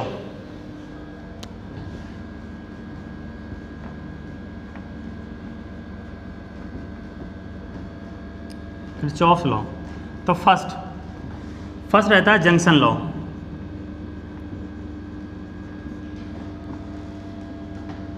क्या बोलते हैं इसको? Junction law. तो इसमें ये कहता है कि मतलब किसी जंक्शन पर जो करंट आ रही हैं, उस जंक्शन पर सभी करंट का एल्जेब्रिक सम 0 आएगा। कैसे? इन्होंने ये कहा जंक्शन की तरफ जो करंट आ रहे हैं उसको हमने क्या माना? अगर पॉजिटिव, तो जंक्शन से जो दूर जा रही है उसको हम क्या मानेंगे? नेगेटिव। तो पहले तो algebraic sum of the all the current across the junction कितना होगा 0। तो यहाँ पर करंट जंक्शन की तरफ जा रहा है, उसको पॉजिटिव माना, तो I1 प्लस I2, और ये किधर जा रहा है 0, तो निगेटिव हो गया जा करके। तो सिंपल देखो I3 जो आया वो किसके बराबर होगा I1 प्लस I2 के। अब ये किस प्रिंसिपल बेस्ड होता है, ये वो बेस्ड होता है principle of conservation of charge. ठीक, किस पे बेस्ड होता है, कंजर्वेशन ऑफ चार्ज पे। It is based on conservation of charge. ठीक है, अब मान लीजिए कोई न्यूमेरिकल जैसे हम कहते हैं, क्यों, जैसे पहले समझ लीजिए कंजर्वेशन ऑफ चार्ज। भाई देखो जितना चार्ज यहाँ पर इंटर होगा उतनी तो एग्जिट होगा। करंट का मतलब क्या होता है, rate of flow of charge. तो पर सेकंड जितना चार्ज यहाँ इंटर हो रहा होगा उतनी चार्ज एग्जिट हो रहा होगा, तो चार्ज कैसा रहेगा, कंजर्व रहेगा जा करके। एक न्यूमेरिकल देख लेते हैं, जैसे मान लीजिए इस तरीके से ऐसे डायग्राम बना रखा है, यहाँ से मान लीजिए 8 एम्पियर आ रही है, इधर गई है 3 एम्पियर। ठीक है, ठीक है, ये 3 एम्पियर गई जा करके। इधर से मान लीजिए ये इस तरफ करंट आ रही जा करके, मान लीजिए 2 एम्पियर। यहाँ पर निकल गई 1 एम्पियर, तो यहाँ पर करंट बताओ कितनी होगी। ठीक है, ये 8 एम्पियर इधर से आ रही है, इधर 3 एम्पियर गई, इधर कितनी निकल रही है 1 एम्पियर निकल रही है, यहाँ एंटर कितनी हो रही है 2 एम्पियर। तो इसमें करंट बताइए क्या होगी, जिसकी वैल्यू बताओ क्या होगी। तो कंजर्वेशन में लगाओगे, तो 8 एम्पियर इधर आई, इधर 3 निकल गई, तो इधर कितनी हो जा करके 5 एम्पियर, इधर 5 आ गई, इधर कितनी 2, 5 और 2 जोड़ के कितना हो जाएगा 7 एम्पियर। अब इधर ये 1 एम्पियर निकल गई, 3 में से 1 निकल गई, कितनी बची 2 एम्पियर, इधर कितनी आ रही 2 एम्पियर, इधर आ रही 7 एम्पियर। तो ये जंक्शन में मिल जाएंगी ना, 2 और 7 कितना हो जाएगा 9 एम्पियर हो जाएगी वैल्यू बस। तो ऐसा कुछ भी बना देगा वो। तो आपको ध्यान रखना है, हम जंक्शन लॉ लगाएंगे और जो भी करंट रहेगी उसको हम क्या कंजर्वेशन ऑफ चार्ज प्रिंसिपल लगाएंगे। जितनी करंट जंक्शन की तरफ आ रही होगी उतनी क्या होगी, उससे दूर जा रही होगी जा करके। तो जितनी आ रही उतनी क्या हो रही, दूर जा रही जा करके। ठीक है, जितनी आ रही उतनी क्या हो जा रही है, 3 एम्पियर आ रही तो 1 इधर चली गई, इधर कितनी 2 हो गई जा करके। 8 एम्पियर आ रही तो 3 इधर हो गई, 5 इधर हो गई जा करके। तो बस ये है, इधर ये 5 एम्पियर आ रही, इधर 2 एम्पियर आ रही, तो 5 और 2 कितना हो गया 7 हो गया जा करके। बस इस तरीके से आपको ध्यान देना है। तो पहला हो गया junction law based on conservation of charge. ठीक है, ये हो गया जा करके। अच्छा, एक चीज़ और इसी में रहती जा करके, क्या रहती है उसको जान लेते हैं। जैसे कैपेसिटर को जोड़ दें हम, ठीक, किसको जोड़ दें, कैपेसिटर को जोड़ देते हैं। चलो जोड़ते हैं। जैसे ये है करंट, ये इधर आ रही है, एक ये ब्रांच है, ये क्या है कैपेसिटर है, और ये दूसरी ब्रांच है। तो मान लीजिए करंट आई है, तो कैपेसिटर चार्ज हो जा रहा है। क्या हो रहा है, चार्ज हो रहा है। तो चार्ज हो रहा है तो हमें पता है चार्जिंग में करंट क्या होती है मैक्सिमम। तो इधर I2 जा रही है, तो उस केस में क्या होगा I1 प्लस I2 हो जाएगा। ठीक है, पहली कंडीशन। अब दूसरी हम क्या करें,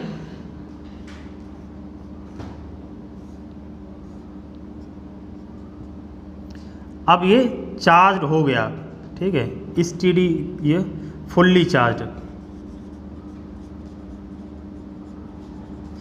हमने पढ़ा था अगर कैपेसिटर फुल्ली चार्ज हो जाता तो यहाँ पर क्या थी, ये I1 थी और इसको क्या मान रखा था I2। अगर फुल्ली चार्ज हो गया तो देखो I1 वैल्यू कितनी हो जाएगी 0। तो हमने देखा कंप्लीट चार्ज में करंट वैल्यू कितनी हो जाती थी 0। तो उस केस में यहाँ पर देख रहे हैं I बराबर किसके होगा जा करके I2 के होगा जा करके। किसके रहा I बराबर I2 के, क्योंकि I1 कितना हो गया 0। अब मान लीजिए कैपेसिटर क्या हो रहा हो, डिस्चार्ज हो रहा हो।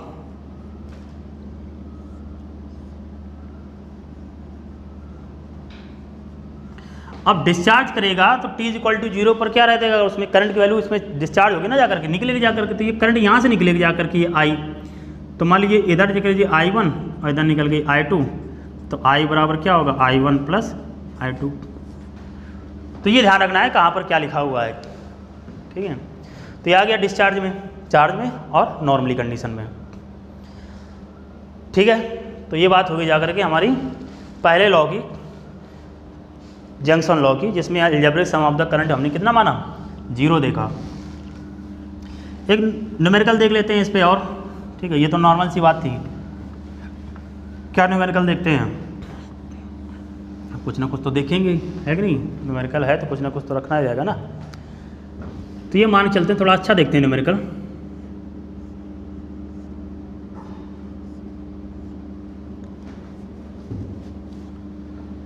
तो ये मान लीजिए है 3 एम्पियर, ये 2 एम्पियर। यहाँ पर एक कैपेसिटर लगा रखा है और ये है सेल।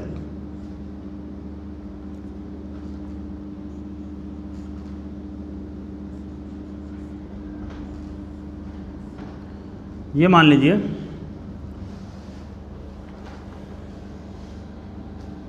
है, मान लीजिए सपोज करिए ये है 10 वोल्ट का, ठीक है।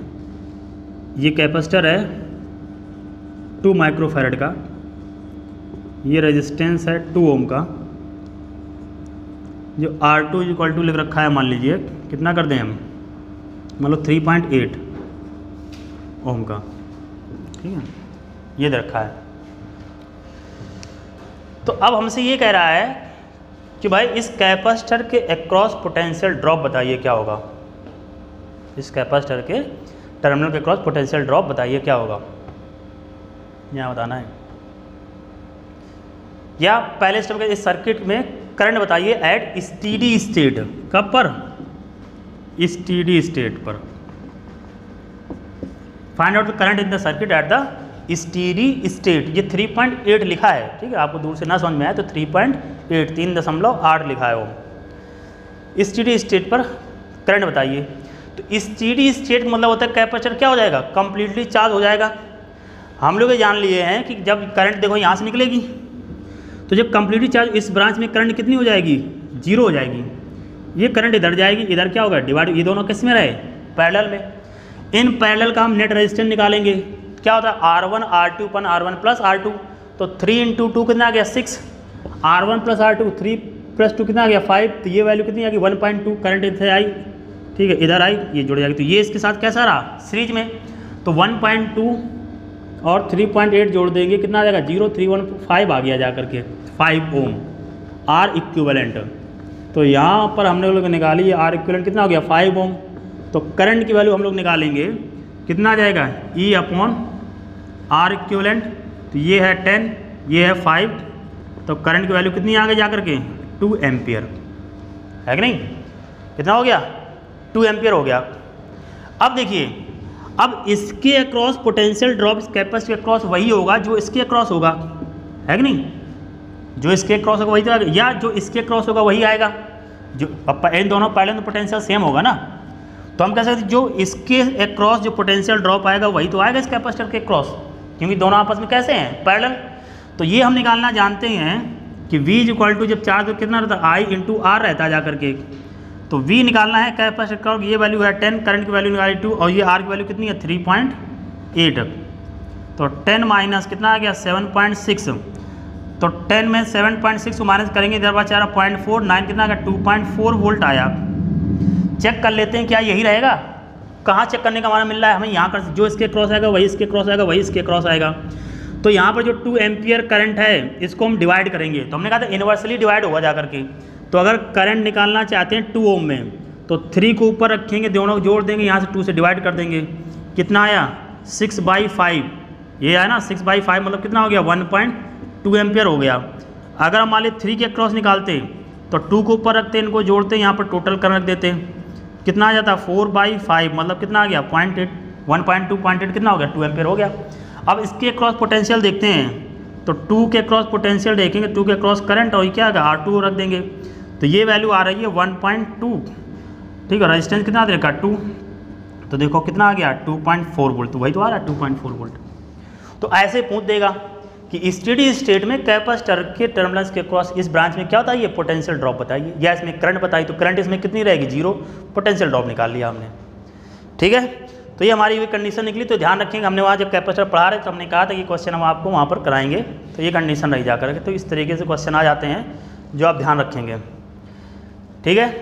तो ये हो गया हमारा कैपेसिटर से रिलेटेड न्यूमेरिकल, ठीक। अब देखते हैं हम किरचॉफ का सेकंड लॉ। क्या देखते हैं, सेकंड लॉ ऑफ किरचॉफ, ठीक है, जिसे बोलते हैं लूप लॉ। क्या बोलेंगे हम, लूप लॉ, ठीक है। अब लूप लॉ क्या कहता है, किसी क्लोज्ड लूप में algebraic sum of all the potential differences will be 0। क्या होगा, algebraic sum of all the potential differences will be 0। तो सेकंड लॉ,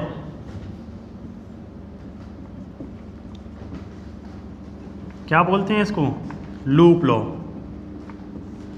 तो कोई लूप बना लेते हैं, मतलब जैसे ये है, ये हमने सेल कनेक्ट किया, ये इंटरनल रेजिस्टेंस, ये ईएमएफ, ये कैपिटल आर। तो कहते हैं algebraic sum of all the potential difference across A close loop will be zero. Potential difference क्या होता है, वाटर पर यूनिट चार्ज। तो ये बेस्ड होता है कंजर्वेशन ऑफ एनर्जी पर। किसके बेस्ड होगा, कंजर्वेशन ऑफ एनर्जी पे। It is based on conservation of energy. और पहला किस पे बेस्ड था, कंजर्वेशन ऑफ चार्ज पे। ठीक है, अब इसमें लगा दीजिए इसे लूप लॉ। तो ऐसे मान ले चले हम, तो बैटरी के पॉजिटिव टर्मिनल से चल रहे हैं, तो बैटरी के पॉजिटिव टर्मिनल से चले तो कितना आ गया, ई। ठीक, फिर अब करंट ऐसे जा रही है, तो माइनस क्या हो गया, आई इंटू आर। फिर इधर आ गया जा करके करंट की डायरेक्शन में, minus I into small r बराबर कितना हो जाएगा, जीरो। तो बहुत ज़्यादा करने की जरूरत नहीं है, ना तो कोई ऐसा किरचॉफ लॉ पे कोई न्यूमेरिकल ऐसा आएगा आपके तुमसे कैलकुलेट कराए। ठीक है, तो इसलिए इस पर बहुत ज़्यादा एफर्ट करने की जरूरत नहीं है। जैसा हमने पहले सर्किट एनालिसिस बताया था, बस उसी पे ध्यान रखना है, जो भी न्यूमेरिकल आएगा उससे हमारा सॉल्व हो जाएगा। ठीक है, तो बस केवल इतना ध्यान रखना है किस लॉ पे बेस्ड है। ठीक है, अब वो ज़माना चला गया जो उसमें सर्किट एनालिसिस पर आए। आप किसी भी सर्किट में पोटेंशियल डिफरेंस आप नॉर्मल फॉर्मूले से भी निकाल सकते हैं, जैसे अभी हमने कैपेसिटर केस में निकाला था। इसकी हमें ज़रूरत पड़ती नहीं है।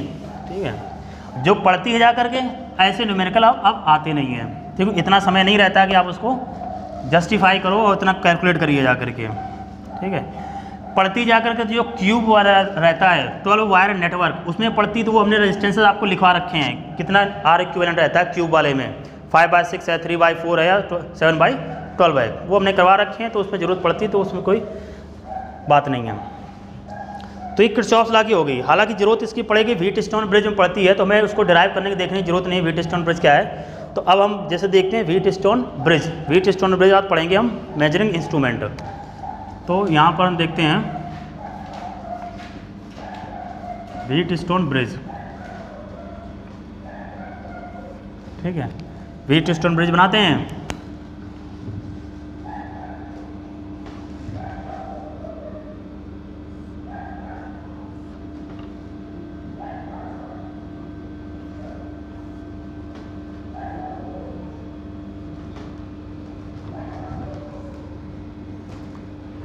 ये मान ली P है, ये Q है, ये R है, ये S है, ये A, B, C and D।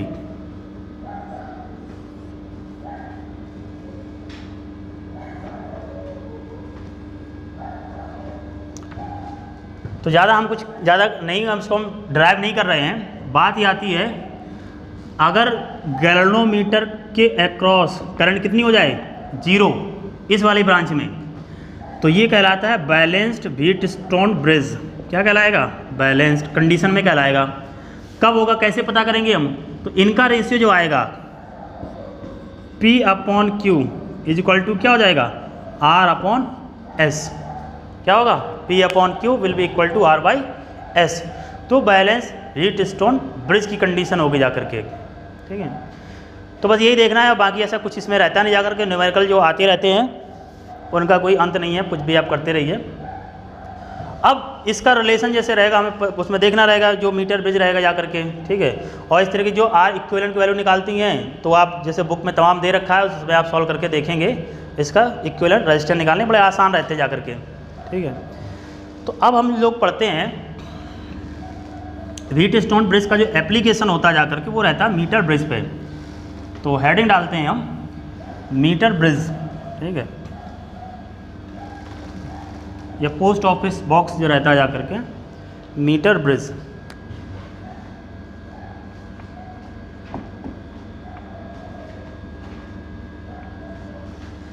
तो इसमें क्या होता है कि ये जैसे ऐसे ये है,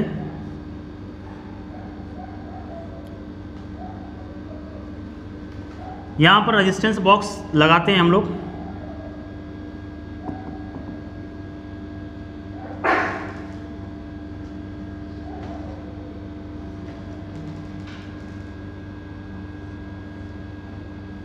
ठीक है, ये है, और यहाँ पर वो अननोन रेजिस्टेंस रहेगा जिसकी हमें वैल्यू निकालनी रहेगी। मान लीजिए S है, और रेजिस्टेंस बॉक्स रेजिस्टेंस हमें पता रहेगा।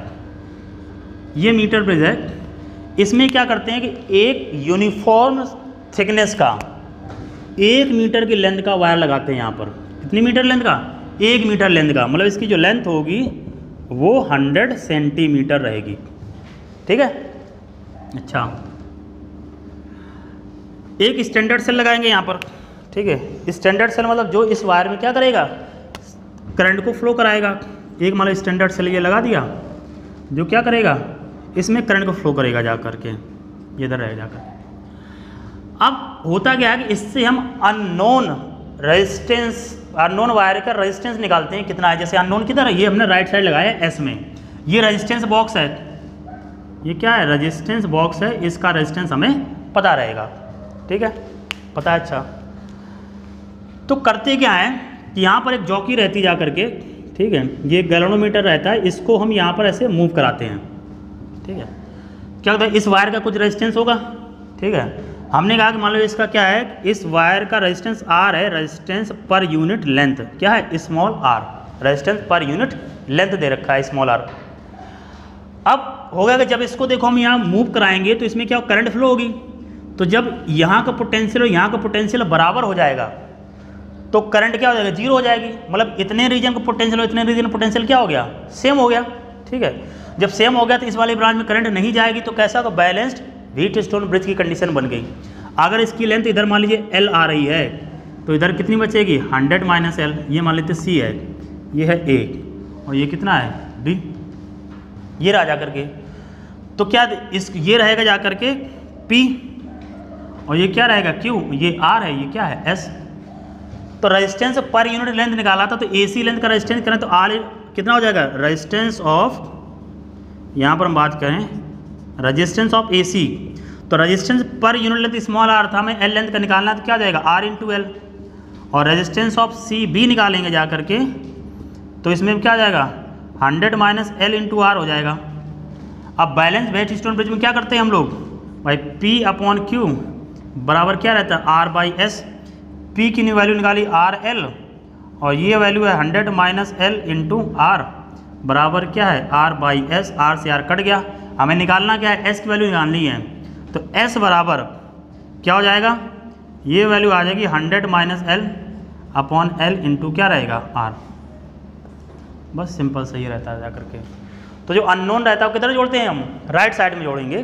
ठीक है, तो अननोन वायर का रेजिस्टेंस पता करने के लिए हम इसका मीटर ब्रिज का यूज करते हैं। मीटर ब्रिज का मतलब वायर की लेंथ कितनी होगी, 1 मीटर होगी, 100 से यूनिफॉर्म थिकनेस का होगा, कांस्टेंट इसका टेम्परेचर जो होगा वो मतलब टेम्परेचर हिसाब से रेजिस्टेंस चेंज नहीं होगा। तो वो किसकी प्रॉपर्टी होती है, रेजिस्टेंस बॉक्स की।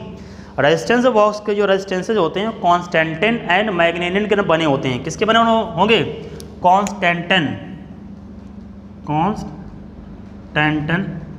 एंड मैग्नेटिन।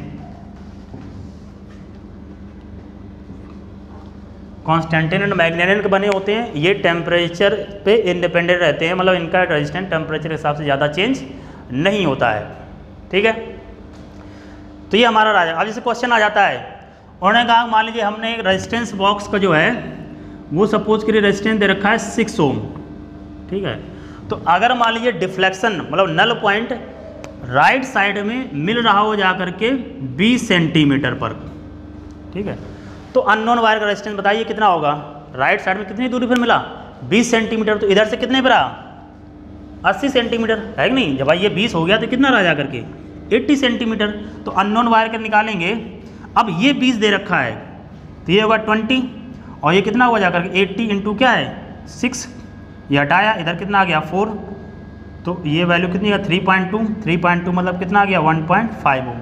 तो ये ध्यान देना क्या बोला गया है, अगर मतलब ये राइट साइड है, अगर राइट साइड कहते हैं उसमें 20 सेंटीमीटर, तो 100 माइनस एल की 20 दे रखी है, तो इधर हो गया 20, इधर कितना बचा 80, तो हमने इधर का एल माना था, इधर 100 माइनस एल किया था, अब वो उल्टा कर देगा। ठीक है, तो इस बात को ध्यान रखना है कि कब किधर क्या रहा जा करके। ठीक है, तो ये कंडीशन हो गई जा करके हमारी मीटर ब्रिज की, और मीटर ब्रिज का जो हमने किस में यूज आया, बेस्ड है इस पे बैलेंस्ड व्हीटस्टोन ब्रिज पर, और क्या काम कर रहे हैं जा करके अननोन वायर का रेजिस्टेंस निकाल रहे हैं जा करके। ठीक है, तो ये पहुंचा जा करके। अब हमारा जो लास्ट सेक्शन पहुंचता है वो आता है मेजरिंग इंस्ट्रूमेंट्स। क्या पढ़ेंगे हम लोग, मेजरिंग इंस्ट्रूमेंट्स। तो मेजरिंग इंस्ट्रूमेंट्स में पहले आ जाता है गैल्वेनोमीटर। क्या पढ़ेंगे हम लोग? गैल्वेनोमीटर। तो देखते हैं फर्स्ट गैल्वेनोमीटर। तो मेजरिंग इंस्ट्रूमेंट हेडिंग डालेंगे, मेजरिंग इंस्ट्रूमेंट।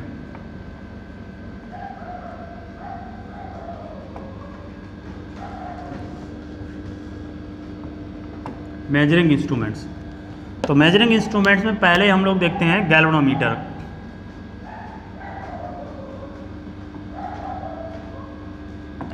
गैल्वेनोमीटर का काम क्या होता है? ये डिटेक्ट करता है current in the circuit, detect current in the circuit, detect current in the circuit. ठीक है, सर्किट में करंट है या नहीं है इसको ये डिटेक्ट करता है। कैसे काम करता है थोड़ा टेंटेटिव आइडिया दे रहे हैं। ये मान लो इसका मीटर है, यहाँ पर ये 0 रीडिंग है, यहाँ पर ये पॉइंटर है, ये स्प्रिंग से ऐसे जुड़ा रहता जा करके, और ये मैग्नेट भी रहता जा करके।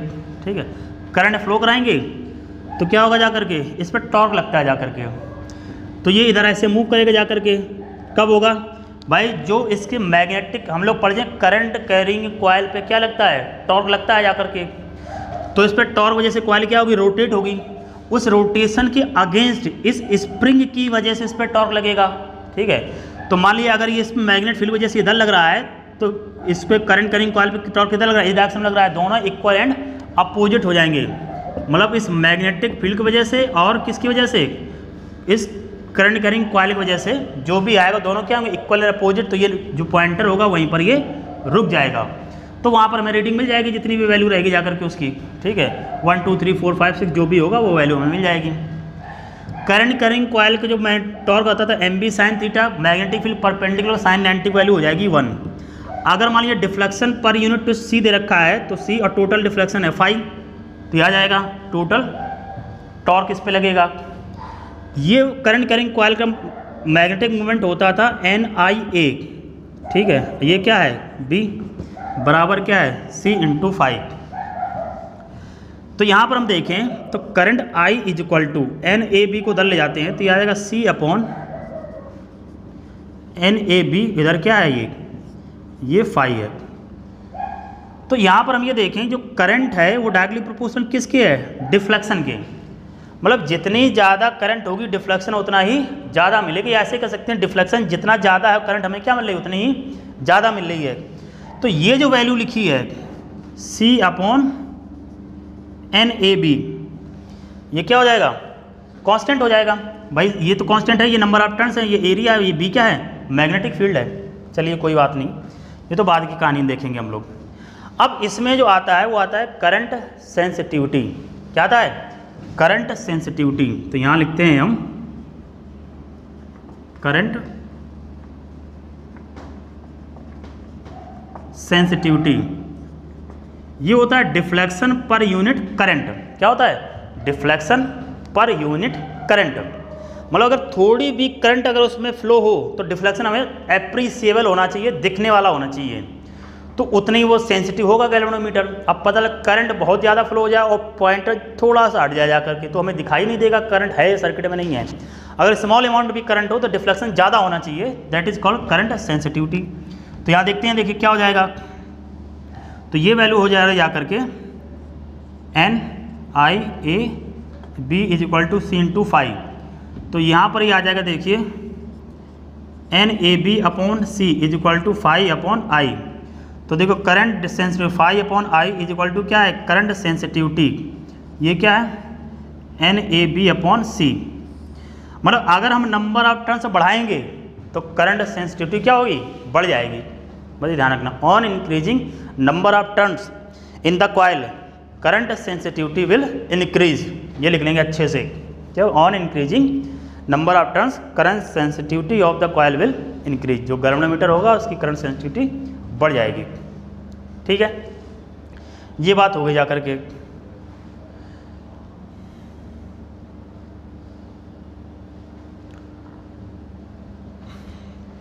ठीक है, अब हम क्या करते हैं, गैल्वेनोमीटर को एमीटर में बदलते हैं। या यहीं पर एक चीज़ और देख लेते हैं, बार बार पढ़ने से बढ़िया। जैसे वोल्टेज सेंसिटिविटी निकालें तो वोल्टेज सेंसिटिविटी क्या? डिफ्लेक्शन पर यूनिट वोल्टेज होगा जा करके। अब डिफ्लेक्शन पर यूनिट वोल्टेज करना है, V/I था, तो इसमें क्या किया हमने, R से ऊपर नीचे क्या कर दिया, मल्टीप्लाई। तो यह हमने इधर मल्टीप्लाई कर दिया, ऐसे समझिए IR, तो ये इधर आ जाएगा NAB क्या आएगा, C/R। तो ये हो गया voltage sensitivity, deflection per unit voltage. तो इसमें अगर देखो नंबर ऑफ टर्न बढ़ाएं तो क्या होगा, देखो ऊपर n, अब जो R रहता जाकर के R बराबर क्या होता है, ρL/A। अगर आप नंबर ऑफ टर्न बढ़ाएंगे तो देखो यहाँ भी तो लेंथ बढ़ेगी, है ना, नीचे रेजिस्टेंस बढ़ जाएगा, ऊपर भी n बढ़ रहा है, नीचे भी n बढ़ रहा है, तो दोनों क्या हो जाएंगे, कैंसिल हो जाएंगे। तो वोल्टेज सेंसिटिविटी में कोई चेंज नहीं आएगा। तो अच्छे से लिख लेंगे, क्या अंतर हुआ, गैल्वेनोमीटर केस में नंबर ऑफ टर्न बढ़ाने पर करंट सेंसिटिविटी बढ़ रही है, लेकिन वोल्टेज सेंसिटिविटी में कोई चेंज नहीं आ रहा है। क्यों नहीं आ रहा है, जितना ऊपर बढ़ रहा है उतना ही नीचे बढ़ रहा है, एक दूसरे को कैंसिल आउट कर देंगे, तो वोल्टेज सेंसिटिविटी में कोई चेंज नहीं आएगा। ठीक है, तो ये तो बात हो गई हमारी करंट सेंसिटिविटी और गैल्वेनोमीटर के बारे में। अब हम बात करेंगे गैल्वेनोमीटर को बदलेंगे किस में, एमीटर में। ठीक है, तो बदलते हैं एमीटर में। तो नेक्स्ट इंस्ट्रूमेंट हम पढ़ेंगे एमीटर।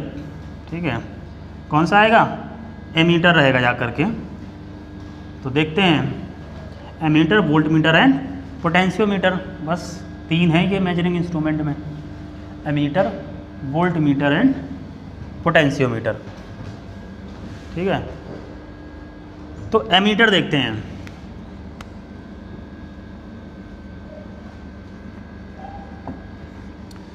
तो गैल्वेनोमीटर से अगर एमीटर, पहले एमीटर करता क्या है, एमीटर करता है measure the current in the circuit.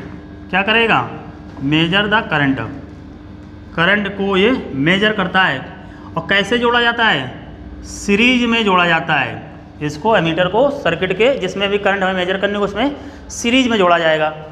ठीक है, जैसे, ठीक है, जैसे मान लीजिए ये रेजिस्टेंस है, इसका हमें निकालना है, तो हमने क्या किया, यहाँ पर एमीटर जोड़ दिया, ये सेल है, ये कनेक्ट कर दिया जा करके। आइडियल सेल माना मतलब इसका इंटरनल रेजिस्टेंस 0 है, ये क्या है, कैपिटल R है।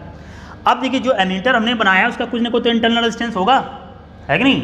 तो यहाँ पर हम देखेंगे, अगर मान लीजिए जैसे एक स्टेप और देखते हैं, इसको हटाते हैं। ठीक है, यहाँ पर देखो करंट की अगर वैल्यू बात करते हैं तो आता है E/, क्या हो जाता है, कैपिटल R। अब यहाँ पर हमने क्या किया, एक एमीटर जोड़ दिया, और ये क्या है, रेजिस्टेंस है, और ये हमने आइडियल सेल जोड़ रखा। आइडियल सेल मतलब जिसका इंटरनल रेजिस्टेंस 0 है। इंटरनल रेजिस्टेंस का कॉइल है, कुछ ना कुछ इंटरनल रेजिस्टेंस रहेगा एमीटर का। तो यहाँ पर देखो करंट I' देखेंगे, कैपिटल E/, ये क्या हो जाएगा, कैपिटल R+R। अब डिनोमिनेटर में देखो वैल्यू बढ़ गई, जब डिनोमिनेटर वैल्यू बढ़ गई तो करंट की वैल्यू क्या होगी, घट जाएगी। तो यहाँ पर हम देखेंगे I' की वैल्यू I से कम होगी। ठीक है, तो जब हम एमीटर को हम कनेक्ट करते हैं तो वो एक्चुअल करंट से थोड़ा कम बताता है। क्यों कम बताता है, कि कुछ ना कुछ करंट उसमें खुद चली जाती है। ठीक है, अब हम ये चाहते हैं कि सर्किट की एक्चुअल करंट हमें पता चले, तो एक्चुअल करंट पता चले तो स्मॉल r कितना होना चाहिए, 0। तो अगर स्मॉल r 0 है तो ये होता है आइडियल कंडीशन। क्या होती है, आइडियल कंडीशन। तो उस केस में जो I' हो जाएगा वो आ जाएगा कैपिटल I/R, और ये किसके आ जाएगा, I के बराबर। तो आइडियल एमीटर का इंटरनल रेजिस्टेंस कितना होगा, 0 होगा, ये ध्यान रखना है। The resistance of ideal ammeter will be 0। तो इससे हमें क्या मिलेगा, जो करंट की वैल्यू में आएगी वो मैक्सिमम मिलेगी, मतलब एक्चुअल मिलेगी। प्रैक्टिकली क्या होगा, जो करंट आएगी वो एक्चुअल से कम बताएगा। तो ये तो हमने सिंपल सी बात देखी, एमीटर क्या रहा जा करके, हमने कैसे इसको जोड़ा। अब हमें करना क्या है, गैल्वेनोमीटर से एमीटर बनाना है। To convert galvanometer into ammeter, we have to convert galvanometer to ammeter. तो कन्वर्ट कर देते हैं भाई, we convert galvanometer to ammeter. तो ये आया, ये है गैल्वेनोमीटर, से किस में कन्वर्ट करना है हमें, एमीटर में। क्या करना है, इसका रेजिस्टेंस हमें कम रखना है। ठीक है, तो इसमें जैसे ये गैल्वेनोमीटर है, इसमें क्या किया था, गैल्वेनोमीटर के पैरेलल में एक स्मॉल रेजिस्टेंस जोड़ दिया जाता है जिसे बोलते हैं शंट। क्या कहते हैं, शंट। शंट क्या होता है, स्मॉल रेजिस्टेंस रहता है। क्यों ऐसा किया गया, हम लोग पढ़े थे अगर रेजिस्टेंसेस को पैरेलल में जोड़ते हैं तो नेट रेजिस्टेंस कम वाले से भी कम आता है। हमें क्या करना था, एमीटर का रेजिस्टेंस कम रखना है, तो हमें कम रखना था। हमने क्या है, गैल्वेनोमीटर की सीरीज में एक स्मॉल रेजिस्टेंस जोड़ दिया, तो नेट रेजिस्टेंस क्या होगा, और कम हो जाएगा। तो हमारा जो एमीटर होगा लगभग आइडियल के बराबर रहेगा। ठीक है, ये बात रही जा करके। तो अगर मान लीजिए यहाँ पर देखो मेन करंट ये आई पहुँच रही थी, तो इधर तो चली गई ये आई जी, और जो इधर बचेगा जाकर क्या होगा, आई माइनस आई जी, ये आएगा जा करके। अब हम लोगों को पता है कि पैरेलल में पोटेंशियल क्या होता है, सेम रहता है। ये शंट की वैल्यू एस है, तो यहाँ पर पोटेंशियल निकालेंगे आई इंटू आर, तो ये रहेगा आई इंटू आई जी, इधर क्या रहेगा एस, और ये हो जाएगा आई जी इंटू कैपिटल जी। तो कई बार शंट की वैल्यू हमसे पूछता है, तो ये क्या आ जाएगा, देखिए आई जी अपॉन ये रहेगा आई माइनस आई जी इंटू कैपिटल जी। ठीक है, तो ये आ जाएगा हमारा। तो जो भी हमसे कहेगा उसको निकल आएगा जा करके। ठीक है, ये बात हो गई जाकर। अब जैसे न्यूमेरिकल आता है, वो कहने वाली हमने क्या किया, गैल्वेनोमीटर को एमीटर में कन्वर्ट किया, जिससे क्या हुआ कि जो गैल्वेनोमीटर है टोटल करंट का 10% करंट उसमें जा रही है। ठीक है, कितनी जा रही है, टोटल करंट का 10% करंट जा रही है। तो शंट की वैल्यू बताओ क्या होगी, गैल्वेनोमीटर कोई वैल्यू हमें दे देगा। ठीक है, ठीक है, तो शंट की वैल्यू क्या रहेगी, ये हमें ध्यान रखना रहेगा जा करके।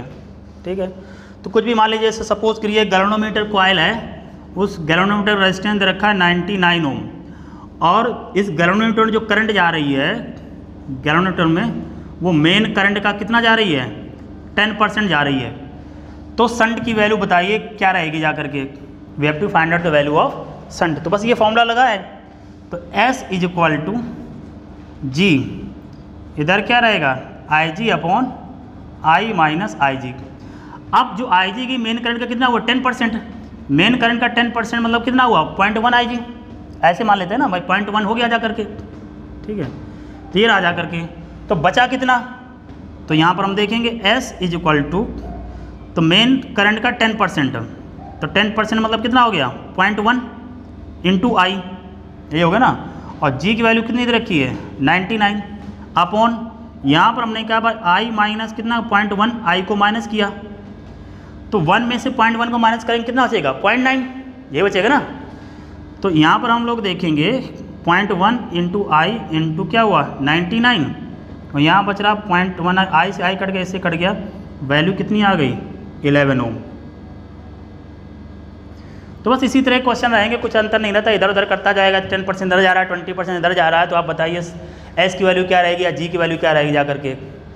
एमीटर का अगर इंटरनल रेजिस्टेंस निकालना चाहें स्मॉल आर, ये दोनों किस में जोड़े गए हैं, पैरेलल में, तो ये देखो आ जाएगा G into S, R1 R2 upon R1 plus R2, ये आ जाएगा internal resistance of the ammeter. ठीक है, तो ये बात होगी। तो ये हमने जाना गैल्वेनोमीटर से किस में बदल लिया जा करके, हमने एमीटर में बदल दिया जा करके। अब देखिए नेक्स्ट क्वेश्चन ये रहता जा करके, अगर मान लीजिए एमीटर की रेंज बढ़ाना चाहें हम, मतलब पहले उसका एमीटर का रेजिस्टेंस कुछ आर दे रखा है, फर्स्ट रेजिस्टेंस कितना दे रखा है, नेक्स्ट नोट करके लिख लेंगे, पहले जो रेजिस्टेंस था वो आर दे रखा है। अब एमीटर की रेंज बढ़ा दी गई, रेंज अगर मान लीजिए पहले करंट मेजर कर रहा था आई, अब कितनी मेजर करने लगा, एन आई। ठीक, मतलब आई जी थे, आई जी से कितना होगा, एन आई जी हो गया जा करके। अब उसका रेजिस्टेंस क्या हो जाएगा, तो R dash is equal to आ जाएगा आर अपॉन एन माइनस 1, ये ध्यान रखेंगे क्या हो जाएगा, आर डैश बराबर आर अपॉन एन माइनस 1। कैसे ध्यान रखें भाई, एमीटर का रेजिस्टेंस कम होता है ना, और कम करने के लिए क्या करें, हम डिवाइड कर देंगे। तो रेंज जितने टाइम आएगी उसको हम जितना, जैसे 4 टाइम 5 टाइम जितना आएगा उसको हम इतने करके रेजिस्टेंस इनिशियल दे रखा होगा, उससे हम फाइनल रेजिस्टेंस हम निकाल लेंगे कितना होगा, इनिशियल आपको देगा। तो आर डैश बराबर आर अपॉन एन माइनस 1 हो जाएगा। जैसे उसने क्वेश्चन कहा कि एक एमीटर है जिसका रेजिस्टेंस दे रखा है 10 ओम, पहले वो करंट को मेजर कर रहा था जाकर के 2 एम्पियर तक। अब मान लीजिए अगर करंट मेजर करने लगे जाकर के वो कितना, सपोज करिए 6 एम्पियर मेजर करने लगे जाकर के, तो अब न्यू रेजिस्टेंस बताइए, अगर उसकी रेंज बढ़ानी हो तो नया रेजिस्टेंस क्या आ जाएगा। तो हमने कहा कि 2 से कितना बढ़ गया 6, तो n की वैल्यू कितनी हो गई जा करके 3, तो यह आ जाएगा r अपॉन n माइनस 1। तो ये देखो 10 अपॉन 3 माइनस 1 कितना का 2, तो वैल्यू कितनी आ गई देखो 5 ओम। पहले से देखो कम हो गया ना, रेजिस्टेंस कम होना चाहिए, कम आ गया। तो ये ध्यान रखेंगे, अगर ऐसी तरह कहता है तो इस तरीके के क्वेश्चन सॉल्व करना, r डैश बराबर क्या हो जाएगा r अपॉन n माइनस 1। तो ये बात हो गई हमारी एमीटर की हमने बदल दिया, गैल्वेनोमीटर को एमीटर में, एमीटर जोड़ा जाता है सीरीज में, ठीक है। आइडियल एमीटर का इंटरनल रेजिस्टेंस 0 होता है, अगर रेंज इसकी बढ़ाने तो R डैश बराबर R/n-1 होगा, ठीक है। तो ये बात हो गई जाकर के हमारी एमीटर की। अब नेक्स्ट बात देखते हैं हम वोल्ट मीटर की, ठीक है। किसकी देखेंगे? वोल्ट मीटर की देखेंगे। तो वोल्ट मीटर क्या करता है? पोटेंशियल डिफरेंस को मेजर करता है। तो ये है जाकर के volt meter, it measure the potential difference, ठीक है। Potential difference between the terminal, इसको जोड़ा जाएगा पैरेलल में, क्योंकि पैरेलल में पोटेंशियल क्या होता है? सेम रहता है जाकर के, ठीक है। तो जैसे समझते हैं हम, ये मान लीजिए इंटरनल रेजिस्टेंस है, मतलब एक्सटर्नल रेजिस्टेंस है, ये सेल है, ये इधर लगाया, ठीक है। तो यहाँ हम देखेंगे ये E है, तो जो करंट की वैल्यू आई E/R, और पोटेंशियल इसके क्रॉस आएगा I/R, ठीक है। तो ये वैल्यू रखी जा करके हमने, अच्छा I/R E के बराबर हो गया जा करके, ठीक। किसके बराबर आया? E के बराबर आया। अब हमने क्या किया, इसके क्रॉस हमने ये वोल्ट मीटर जोड़ा,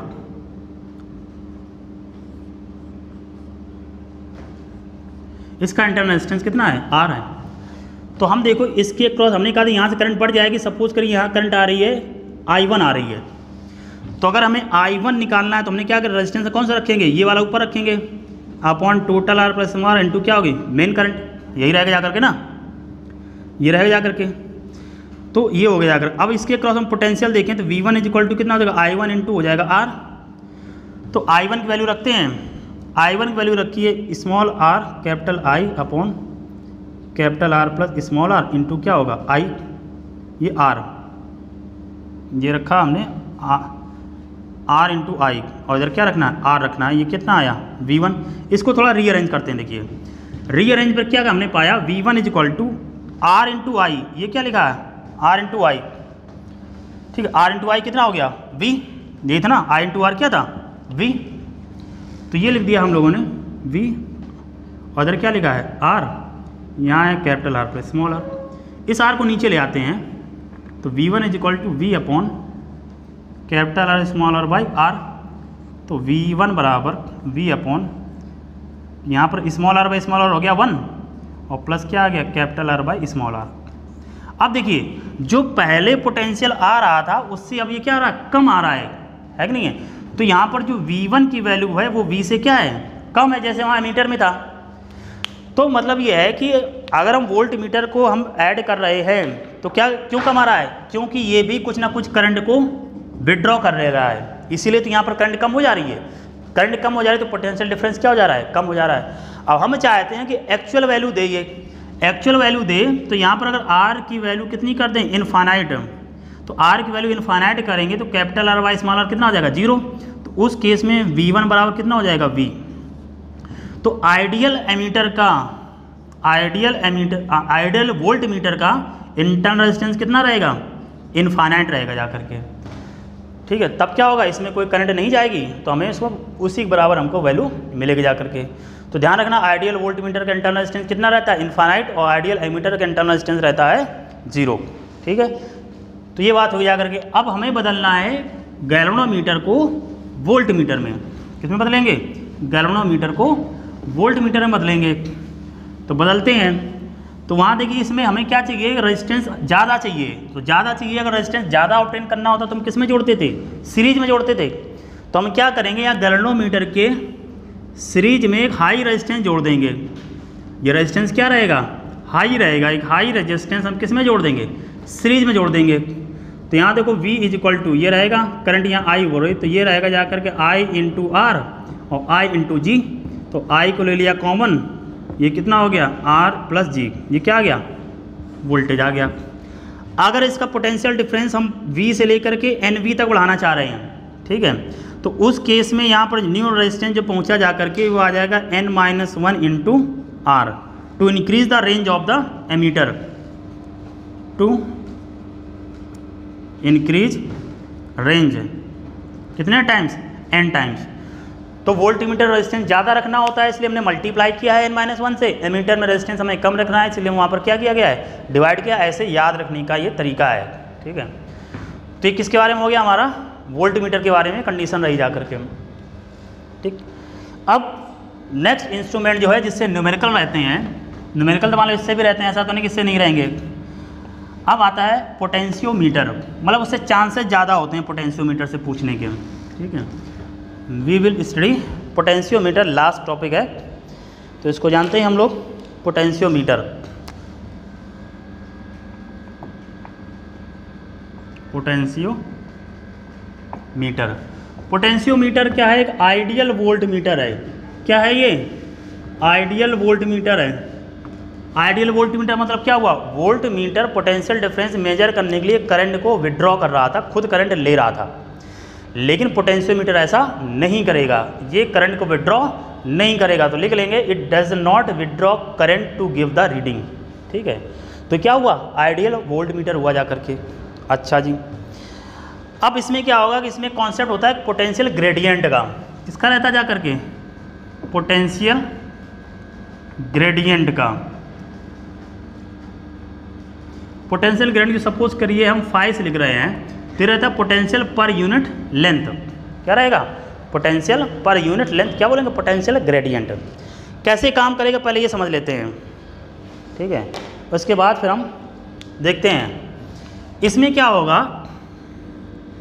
एक जैसे बहुत लंबे ऐसे वायर रहता जा करके, ठीक है, तो एक जैसे एक सिर में ऐसे बना ले रहे हैं हम,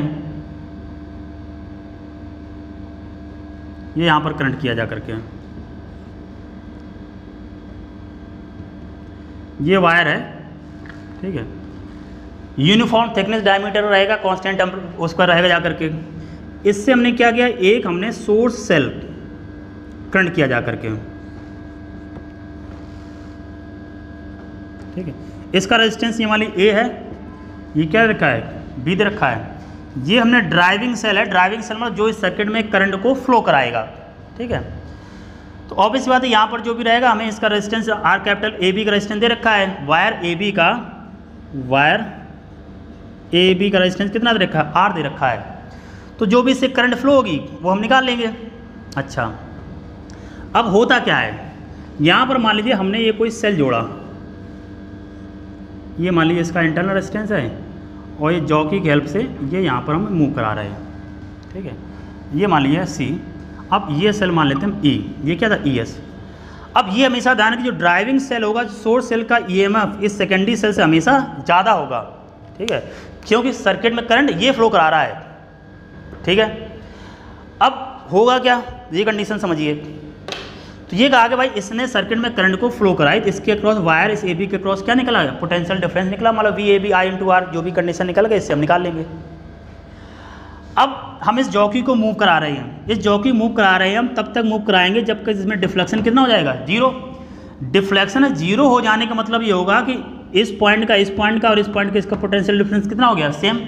AC का पोटेंशियल डिफरेंस और इस पॉइंट का डिफरेंस, ये मान लीजिए हम लिख रहे हैं P और Q का पोटेंशियल डिफरेंस कितना हो गया, सेम हो गया जा करके। ठीक है, ये है जा करके। तो अब इसकी हम क्या निकालेंगे, लेंथ निकाल लेंगे AC की। ठीक है, तो हमने लेंथ निकालेंगे, तो यहाँ पर हम क्या करेंगे, जो पोटेंशियल डिफरेंस ऑफ AC का आया, तो पोटेंशियल ड्रॉप पर यूनिट लेंथ पता था, पोटेंशियल ड्रॉप पर यूनिट लेंथ, इससे ये क्या था, फाई था। इस फाई में से इस लेंथ को हम क्या कर देंगे, मल्टीप्लाई कर देंगे, और ये किसके बराबर होगा, इस सेल के EMF के बराबर। तो ये ई डायरेक्टली प्रोपोर्शनल किसके हो जाएगा, L के। तो इसी तरीके से होगा। तो पहले हमने क्या किया, एक सेल लगाया E1, तो E1 प्रोपोर्शनल किसके आ गया, L1 के। फिर हमने दूसरा लगाया किसके, दूसरा आ गया मान लीजिए L2। अब इन दोनों को कंपेयर कर देंगे, तो E1 अपॉन E2 बराबर क्या होगा, L1 अपॉन L2 के। तो पोटेंशियोमीटर का यूज़ क्या होगा, पहला यूज हो गया to compare the EMF of two cell. हमने दो सेल का क्या किया, EMF को कंपेयर कर दिया। ठीक है, इतनी बात हो गई। तो ये हमने रहा क्या रहा, जो इनका EMF को हमने कंपेयर कर दिया। तो क्या रहा, पहले हमने एक सेल लगाया, लेंथ L1 आया, फिर हमने दूसरा लगाया, लेंथ L2 आया, तो दोनों को क्या रहा जा करके हमने कंपेयर कर दी, E1 अपॉन E2 बराबर L1 अपॉन L2। तो पोटेंशियोमीटर कैसा, आइडियल वोल्ट मीटर है, ये करंट को विड्रॉ नहीं करता है। पोटेंशियल ग्रेडियंट मतलब पोटेंशियल पर यूनिट लेंथ रहता है, जितनी लेंथ में डिफ्लेक्शन जीरो मिल जाएगा उसमें से हम मल्टीप्लाई कर देंगे इस फाई से, और उसका बराबर पोटेंशियल डिफरेंस होगा, उसको हम इक्वेट कर देंगे जा करके। इतनी कंडीशन रही जा करके। ठीक है, तो पहला कॉन्सेप्ट रहा हमारा पोटेंशियोमीटर का। ठीक है। अब इसमें जैसे ये रहता है कई बार, जैसे हमने वहाँ पर देखा था मीटर ब्रिज में, जैसे क्लैंप थी ना जहाँ ये वायर जुड़ा हुआ था जा करके।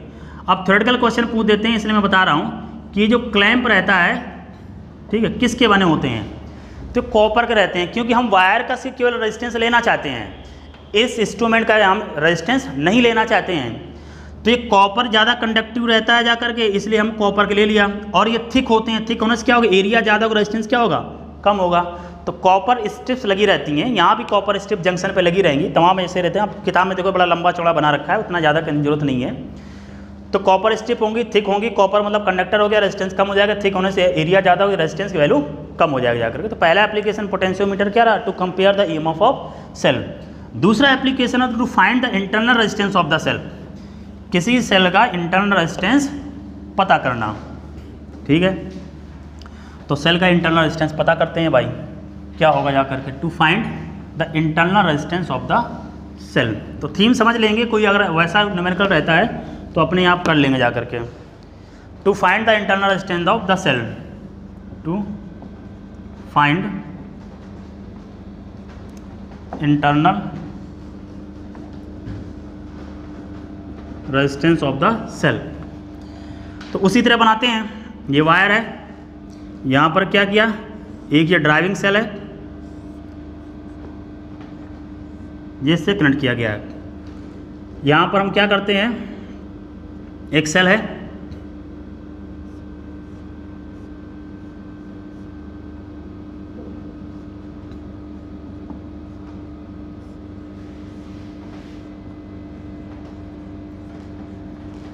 ये रहा जा करके, ठीक है।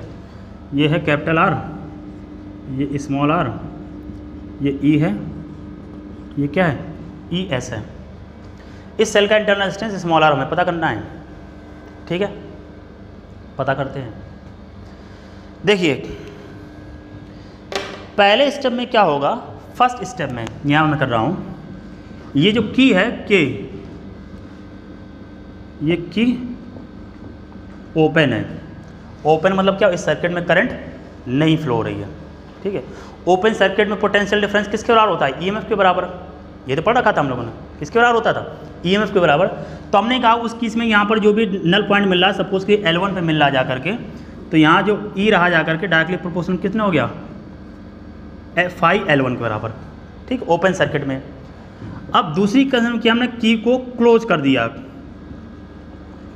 की को क्लोज कर दिया तो इसमें क्या मिलेगी, हमें करंट मिलेगी, और करंट हो जाएगी capital R plus small r. अब इस टर्मिनल के अक्रॉस जो पोटेंशियल डिफरेंस होगा वही तो होगा जो इसके अक्रॉस होगा जा करके, और वही मान लीजिए वो होगा जो इधर पहुंचेगा जा करके। सपोज करिए ये कंडीशन हमने निकाली है, कितनी रहेगी जा करके, L2, ठीक है। तो अब दूसरी केस में जो V रहेगा जा करके वो रहेगा I इंटू R, और जो V रहेगा डायरेक्टली प्रोपोर्शनल किसके हो जाएगा, फाई L2 की नई लेंथ क्या हो गई, L2। भाई पोटेंशियल ड्रॉप जब चार्ज डिस्चार्ज होगा तो पोटेंशियल कम आएगा ना ईएमएफ से, जब पोटेंशियल कम आएगा तो लेंथ भी कम होगी, है कि नहीं। तो L2 वैल्यू क्या होगी, L1 से कम होगी। अब यहाँ पर V की वैल्यू रख देंगे हम लोग, तो V की वैल्यू I इंटू आर है, तो I इंटू आर ये क्या रखा, फाई L2, ठीक है। I की वैल्यू रखते हैं, I की वैल्यू क्या है, E upon capital R plus small are. तो ये I की वैल्यू रखी E upon capital R plus small r, और यहाँ लिखा है कैपिटल आर, और ये क्या है फाई L2, और E की वैल्यू यहाँ पर क्या थी, फाई L1 है, तो यहाँ रखते हैं, देखिए phi L1 capital R upon capital R small r is equal to क्या है, फाई L2। फाई से फाई को काट देते हैं, ठीक है। L1 को इधर ले जाते हैं, L1 को इधर ले गए तो ऊपर आ रहा है, देखिए R upon capital R plus small r is equal to L2 by L1, ठीक है ना। ये इसका उल्टा कर देते हैं, उल्टा करते हैं capital R small r upon capital R is equal to क्या आएगा, L1 upon L2। Capital Y capital R कितना हो गया, 1 plus small r by capital R बराबर क्या है, L1 अपॉन L2। तो small r by capital R ये रहा जा करके L1 बाई L2 माइनस 1। तो देखो इंटरनल रेजिस्टेंस का फॉर्मूला क्या आ गया जा करके, capital R of L1 upon L2 minus 1। बस ये आपको ध्यान रखना है, L2 वैल्यू कम रहेगी क्योंकि बाद वाला है, ठीक है। तो L1 अपॉन L2 माइनस 1, या और इसको अगर लिखना चाहें तो इंटरनल रेजिस्टेंस ये रहा जाएगा कैपिटल आर ऑफ, ये रहा जा करके L1 minus L2 upon L2। बस ये दो फॉर्मूले हैं इसके पोटेंशियोमीटर के, इन्हीं पे न्यूमेरिकल आते रहते हैं, तो आपको जो उसमें दे रखे हैं एक बार प्रैक्टिस कर लेंगे तो ये कंडीशन हो जाएगी। कितना रहा जा करके, तो ये हमारे मेजरिंग इंस्ट्रूमेंट्स होगा जा करके, मेजरिंग इंस्ट्रूमेंट में galvanometer, ammeter, voltmeter and potentiometer. ठीक है, लास्ट 5 मिनट का है। हीटिंग इफेक्ट ऑफ करंट वो छूट जाएगा, उसका अलग से कोई वीडियो बनेगा नहीं, तो हीटिंग इफेक्ट बहुत छोटा सा है, तो हम देखेंगे topic heating effect of current. ठीक है, हीटिंग इफेक्ट ऑफ करंट। ठीक है, क्या हीट जनरेट होगी उससे, छोटा सा टॉपिक है, बहुत ज़्यादा न्यूमेरिकल इससे रहते नहीं जा करके, लेकिन अब दे रखा है तो उसके बारे में जानना ज़रूरी है। करंट इलेक्ट्रिसिटी वैसे तो बस यही छोटे छोटे टॉपिक बहुत दे रखे हैं इसमें, तो हर एक टॉपिक को अगर देखेंगे तो कहीं से भी क्वेश्चन आ जाता है। तो लास्ट आया heating effect of current, heating effect of current. Heat मतलब क्या होगा, जो वर्डन आएगा जा करके, तो वर्डन हम लोगों ने क्या पढ़ा था, Q इंटू वी होता था, यही हीट आ जाएगी। Q बराबर क्या होगा IT, तो ये रहा I इंटू टी, और V बराबर क्या हो जाएगा I इंटू आर। तो देखो जो हीट जनरेट हुई जाकर के वो क्या हो जाएगा I square R T. Heat का फॉर्मूला क्या आ गया I स्क्वायर आर टी, या हम क्या कह सकते हैं Q इंटू वी। ठीक है, ठीक है, दूसरा हम लिख सकते हैं Q बराबर आई टी रखा था, तो यह Q बराबर आई टी, तो वी आई टी हो जाएगा, ये हमारा क्या हो जाएगा तीसरा फॉर्मूला। इन्हीं फॉर्म में किसी में लिखा होगा, तो ये किसका रहा, हीट के फॉर्मूले रहे या वर्ड के रहे जा करके। ठीक है, यही क्या हो जाएगा हीट का फॉर्मूला जाएगा। हीट की यूनिट क्या होती है, जूल। अब हम लोग पढ़ते हैं कि 1 कैलोरी इज इक्वल टू कितना होता है 4.2 जूल, और इसको मैं कैलोरी में तो 1 जूल इज इक्वल टू कितना आ जाएगा 4.2 कैलोरी। तो इसमें हम क्या करें, इसे डिवाइड कर देंगे तो हमारा कैलोरी में आंसर आ जाएगा। फिर बात आती है इसमें पावर की। पावर बराबर क्या होता है जा करके, पावर बराबर होता है जा करके वर्डन अपॉन टाइम। तो सबको टाइम से डिवाइड कर देते हैं। इसमें देखो टाइम से डिवाइड कर देंगे तो ये आएगा I स्क्वायर आर। इसमें अगर टाइम से डिवाइड कर देंगे तो कितना आ जाएगा VI हो जाएगा। ठीक है, ये आ जाएगा जा करके। और हम अगर यहाँ I बराबर V अपॉन आई कर देंगे, हमें पता रहता है I बराबर क्या रहेगा V बाई आर, तो नेक्स्ट फॉर्मूला बन जाएगा V स्क्वायर बाई आर। तो ये हमारे किसके हैं, पावर के फॉर्मूले हैं, I स्क्वायर आर VI और V स्क्वायर बाई आर हो जाएगा जा करके। ठीक है, ये रहा जा करके। अब देखिए एक आता है इसमें power loss in transmission line.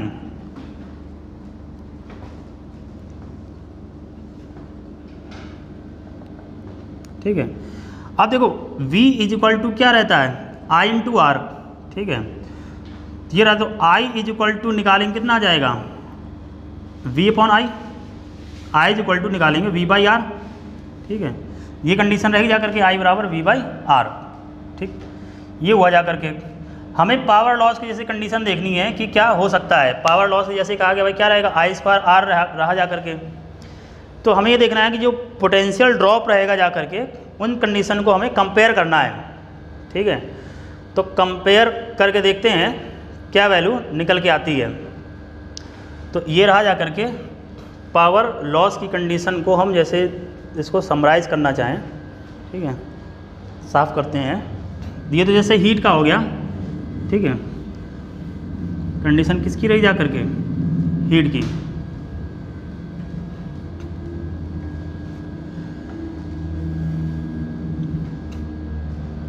ठीक है, तो इतना देखते हैं,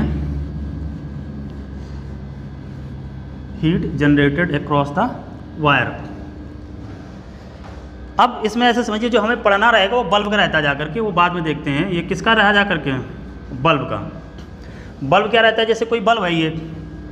ठीक है, ये बल्ब है, इसमें क्या जैसे स्पेसिफाइड रहता है। स्पेसिफाइड मतलब जिसका 220 वोल्ट पे काम करेगा, और जो पावर स्पेसिफाइड रहती है मतलब उसने कहा मतलब कितना है 100 वाट का है। कितना है 100 वाट का है, ये स्पेसिफाइड है। तो यहाँ पर जैसे हम बात करें तो पावर बराबर, ठीक है, कितना रहा जा करके V स्क्वायर बाई आर। तो अगर हम ये क्या है स्पेस, तो R बराबर क्या हो जाएगा V²/W। तो ये स्पेसिफाइड है, ठीक है, ये पावर उसकी बल्ब की होगी जा करके।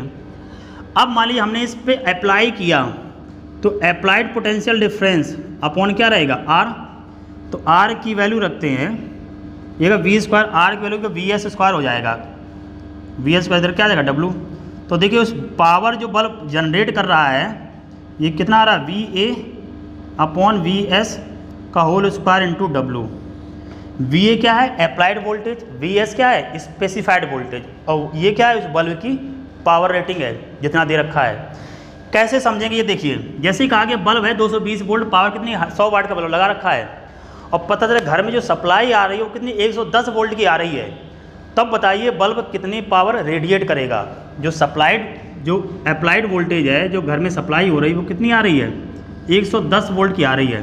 तो उसमें देखो पावर रेडिएटेड अप्लाइड है 110, लगाया कितना तो 220 का स्पेसिफाइड है, और 100 वाट का बल्ब है, इसे कट किया 2 आया, 1/2 का होल स्क्वायर करेंगे 4 आ जाएगा, कितना 100/4। तो जो पावर रेडिएट कर रहा है कितनी वाट की रेडिएट कर रहा है 25 वाट की रेडिएट कर रहा है जा करके, ठीक है, कितने की रेडिएट कर रहा है 25 वाट की। तो ये फॉर्मूला रखें V applied upon V specified का whole square into power rating of the bulb, ठीक है, पहली बात हो गई। दूसरी ये पूछा जाता है कि जैसे अलग अलग बल्ब दे देगा, अलग अलग बल्ब देगा, जैसे सीरीज कॉम्बिनेशन में डिफरेंट पावर के बल्ब दे रखे हैं, मतलब एक कम एक ज़्यादा है, इसी तरह पैरेलल में, तो किसकी ब्राइटनेस ज़्यादा होगी। जैसे हम घरों में वायरिंग है वो किस में होती है पैरेलल में, ध्यान से सुन लेंगे, घरों में वायरिंग रहती है किसकी रहती है पैरेलल में। तो हम जैसे CFL लाते हैं 20 वाट का, 40 वाट का, 60 वाट का, जिसकी पावर ज़्यादा होती है उसी की ब्राइटनेस तो ज़्यादा होती है। तो अगर हम पावर में जोड़ रहे हैं तो उस बल्ब की पावर ज़्यादा होगी उसकी ज़्यादा ब्राइटनेस होगी जिसकी पावर ज़्यादा होगी। सीरीज में इसका उल्टा होगा जा करके, सीरीज में क्या होगा जिसकी पावर कम होगी उसकी ब्राइटनेस ज़्यादा होगी, ठीक है। तो घरों से ध्यान रखें, घरों में जो वायरिंग रहती है वो किस में रहती है पैरेलल में रहती है, तो पैरेलल में जिसके वोल्टेज ज़्यादा होगा उसकी ब्राइटनेस ज़्यादा होगी, ठीक है। तो ये कंडीशन है। अब इसमें होता क्या है कि बल्ब का जो कॉम्बिनेशन होता है, बल्ब का कॉम्बिनेशन वैसा ही होता है जैसा किसका होता है जा करके कैपेसिटर का। कैपेसिटर क्या होता है सीरीज में होता है 1/C1 + 1/C2, तो बल्ब का यही रहता है जा करके। कॉम्बिनेशन ऑफ बल्ब लिख लेंगे, combination of bulb is same as that of capacitor. तो कॉम्बिनेशन में अगर हम सीरीज देख रहे हैं तो सीरीज में क्या आएगा 1/P सीरीज, क्या जाएगा 1/P1 + 1/P2 + 1/P3। अगर मान लीजिए n आइडेंटिकल है तो कितना आ जाएगा P/n हो जाएगा। और अगर हम पैरेलल में देख रहे हैं तो पैरेलल में क्या आ जाएगा P पैरेलल में क्या हो जाएगा ये P1 + P2 + P3 and so on. अगर n आइडेंटिकल है तो कितना आ जाएगा NP हो जाएगा। इनको हम डिवाइड करें पैरेलल को और सीरीज को तो NP/P/n, तो वैल्यू कितनी आ जाएगी n² आ जाएगी, ठीक है। तो ये कॉम्बिनेशन ऑफ बल्ब हो गया। लास्ट इसमें ये पूछ दिया था कौन सा बल्ब कब फ्यूज हो रहा है कब नहीं हो रहा है, उसके बारे में जान लेते हैं, ठीक है। बल्ब की जैसे कंडीशन दे देता ना कि अब बताइए इसमें कौन सा फ्यूज होगा कौन सा नहीं फ्यूज होगा, उनकी कंडीशन को हम जानते हैं। क्या जानते हैं, उन्होंने कहा भाई 2 बल्ब हैं। क्वेश्चन ये है, एक बल्ब है जिसकी मान ली पावर दे रखी है 25 वाट, दूसरा बल्ब है जिसकी पावर दे रखी है 100 वाट, ठीक है। दोनों को जो स्पेसिफाइड वोल्टेज है वो 220 वोल्ट है, लेकिन जो इनको अप्लाई किया गया है, ठीक है, वो अप्लाई किया 420 वोल्ट, और दोनों को किस में जोड़ा गया है सीरीज में, है कि नहीं भाई। अगर दोनों को पैरेलल में जोड़ देंगे तो दोनों के क्रॉस 440 हो जाएगा, तो दोनों फ्यूज हो जाएंगे। सीरीज में तो पोटेंशियल डिवाइड होता है। तो ये जैसे बल्ब लगाया हमने सीरीज में, एक ये बल्ब आया, ये दूसरा आया, और ये यहाँ पर हमने मान लीजिए पावर हमने ये लगा दिया 420 वोल्ट का, ठीक, ये है। अब देखो अभी हम लोगों ने पढ़ा था कि जो पावर रहती जाकर के V²/R रहता था, तो R क्या होगा इन्वर्सली प्रोपोर्शनल टू वॉट होगा जाकर, क्योंकि वोल्टेज दोनों में क्या है सेम है स्पेसिफाइड। तो यहाँ अगर हम देखें R1, इसको हम R1 मानते हैं, तो R1/R2, तो W2/W1, W2 ये कितना है 100 और ये कितना है 25। तो यहाँ देखो R1/R2 वैल्यू 4 आ रही है, तो यहाँ हमने पाया R1 जो है वो कितना है 4R2 है। तो अगर इसका रेजिस्टेंस हम R माने तो इसका कितना हो जाएगा 4, मतलब जिसकी पावर कम उसका रेजिस्टेंस ज़्यादा होगा जा करके। तो ये फर्स्ट है और ये कौन है, सेकंड है। तो हम लोगों ने पढ़ा था सीरीज में जो पोटेंशियल होता है डायरेक्टली प्रोपोर्शनल टू रेजिस्टेंस होता था, है कि नहीं है। तो V1 के क्रॉस देखेंगे तो रेजिस्टेंस इसका है 4R, जोड़ेंगे तो इधर कितना आ जाएगा 5R और इधर कितना दे रखा है 440। R से R काट दीजिए, यहाँ से कट के 5 8 जा 40, 5 8 जा 40। तो V1 इज इक्वल टू कितना आ गया 4 8 जा 32, 4 8 जा 32 और 3 कितना आएगा 352 वोल्ट पहले का क्रॉस आया। दूसरे के क्रॉस देखते हैं तो इसका रेजिस्टेंस R दे रखा है, जोड़ेंगे 5R हो जाएगा, यहाँ से 440 से कट देंगे जा करके तो V2 कितना आ रहा है 88 वोल्ट आ रहा है। तो जिसका पावर 100 वाट दे रखा था उसके क्रॉस वोल्टेज कितना आया 88, और जिसका कितना दे रखा था 25 वाट उसके क्रॉस कितना आ रहा 352, और जबकि इसमें जा कितना सकता है 220। तो पहले का क्रॉस ज़्यादा हो गया ना, ज़्यादा हो गया तो क्या हो जाएगा फ्यूज हो जाएगा। तो जो पहला बल्ब है ये वाला फ्यूज हो जाएगा, विल गेट फ्यूज्ड, ठीक है। तो ये तरीका रहेगा निकालने का, हमेशा आपसे सीरीज में ही कहेगा, पैरेलल अगर कहेगा पैरेलल में फिर दोनों फ्यूज हो जाएंगे, दोनों के क्रॉस पोटेंशियल क्या होगा वही हो जाएगा जा करके, ठीक है। तो इतना ही रखते हैं, बाकी कुछ न्यूमेरिकल है उनको आप देख लेंगे, अगर कोई दिक्कत रहे तो आप पूछ लेना। तो this is all about measure. हमने ये रखा है कि आपको कम से कम, इससे ज़्यादा नहीं, मतलब इससे कम नहीं कर सकते हैं हम, इतना आपको पढ़ना ही पड़ेगा, तभी करंट इलेक्ट्रिसिटी में कोई भी क्वेश्चन आप सही कर सकते हैं। बाकी आपकी प्रैक्टिस है, उस प्रैक्टिस को करिए, कोई दिक्कत रहे तो आप पूछिए, ठीक है। Thank you.